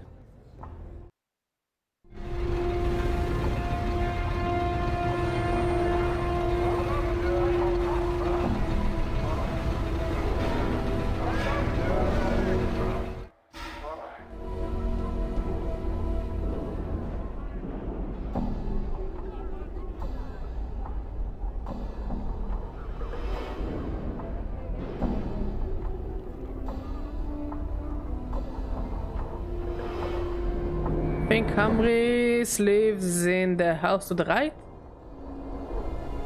Yeah, pretty sure he is. Well, hello there. In the market for a coffin yet? He smiles amiably. I have some questions. He nods at you. Ask away. He gives a broad smile. I need to buy a coffin pillow. He nods at you. You are here to purchase then. I assure you what I do is a labor of love. The real value of my profession is in the building of the coffin, in doing it and doing it well. It is an act of perfectly ordered creation. Every piece must fit just so for the betterment of the whole. It is much like a metaphor for the harmonium philosophy. We create order and it is beauty. He nods at you again. I need 50 coppers for the basic boards used in construction, though the expense doesn't cover the time. Usually it's either whitewashed or painted some color of the person's choosing. The boards themselves are usually 16 handspan thick, maybe even thicker depending on the nature of the corpse. Whether it's a human being, buried or not, or whether they're worried that the person might get back up again. He laughs. I just need a pillow. He nods at you again. Some prefer Bitopian pine, which is fine and traditional, but I prefer the heavy Arborean oak materials, simply because they have a good weight about them. Even a 20th inch of the oak is stronger than a 16th of a handspan of pine. Pause for a moment. I said I just need a pillow. He nods at you. From there, I might need about a score multiplied by a score of steel wood screws. Gauge about 8 by 1¼ inch or so. Lots of shops around here carry them. Not a big deal to acquire them. I also need some sort of metal pins for securing the interior lining. Best to pick them up with a bunch. Then there is the matter of the buttons and the corner blocks, depending on how you wish to do it. Are you listening to me? I said I just need a pillow.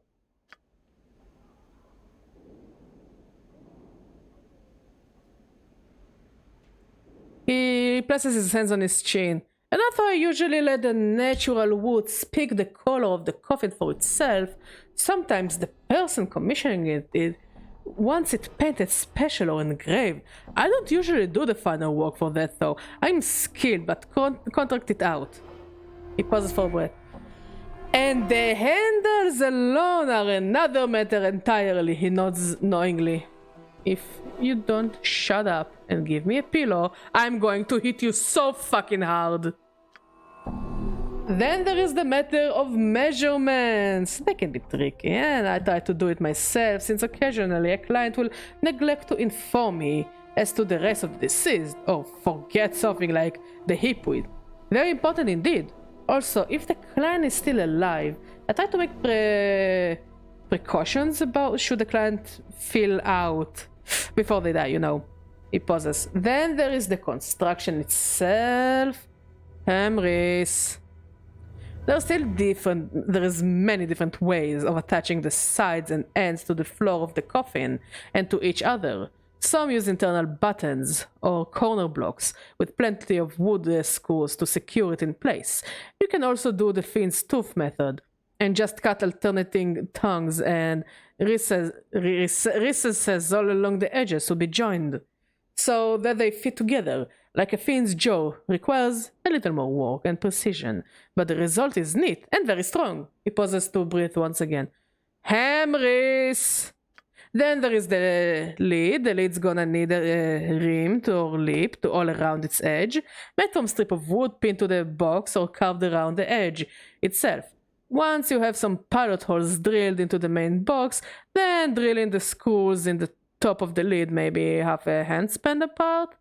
You get the impression that he is not going to stop talking now that he's on a roll. If you don't shut up and give me my pillow, I'm going to hit you. You think you finally got his attention. He frowns at you with a confused look on his face. Pardon? I said I need a coffin pillow. That's all. Just a pillow. Do you have any?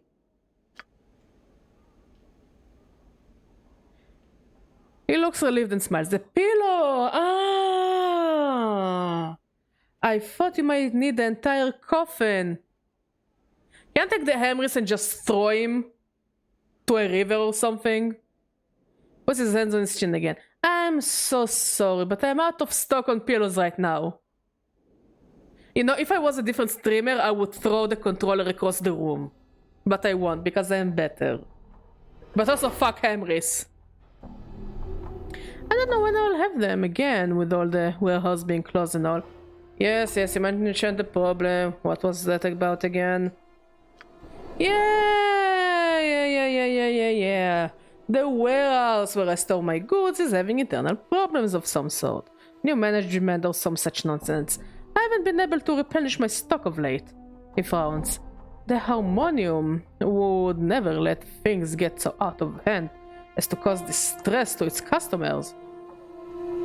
His voice fades away as he thinks, and then looks at you. Perhaps you would look into the matter for me. I guess I don't have a choice if I want a pillow. I'll do it. Updated my journal. He smiles broadly. Excellent. If you deal with the issue satisfactorily, you may have your pillow for free. He gets that lecture look on his face again.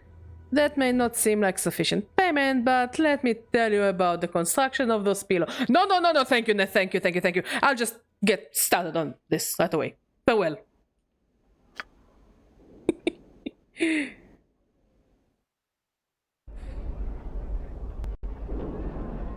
Holy shit, that was exhausting. Like really, it was very exhausting.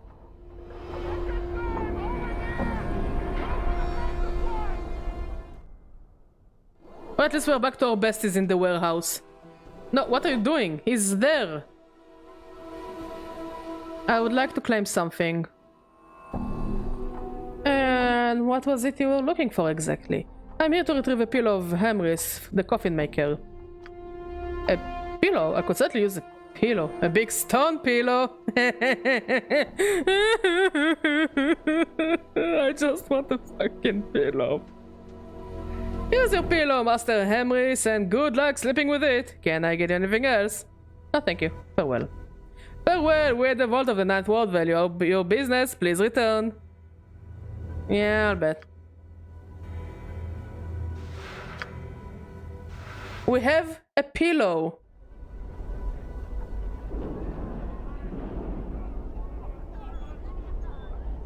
Okay, let's show him the pillow. Let's show Hamris the pillow.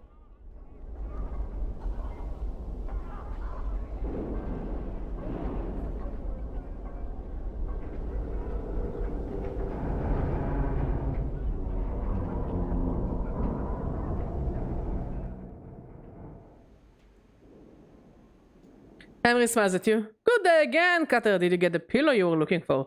Yes, I've dealt with the trouble at the warehouse and got the pillow. Updated my journal. He smiles and nods. Well done, Cutter. As I said, you may keep whatever you recovered from the warehouse as your reward. Thank you for your help. Farewell, Hamris. Please never talk to me again. Why does this game do it to me? What did I do? What did I suffer?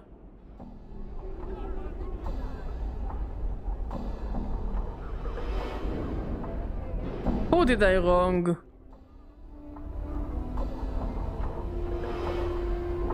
What did I do in my past lives to earn dealing with Hamris?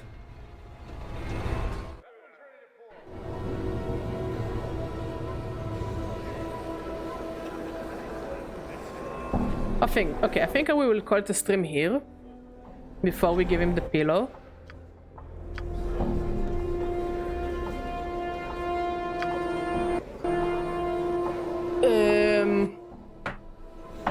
Mostly because I'm tired and my body hurts like hell.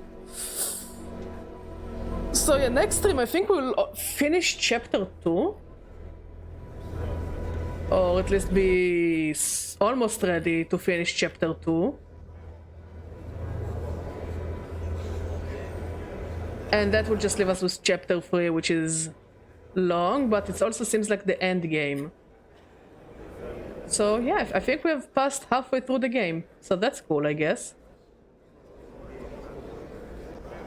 Anyways,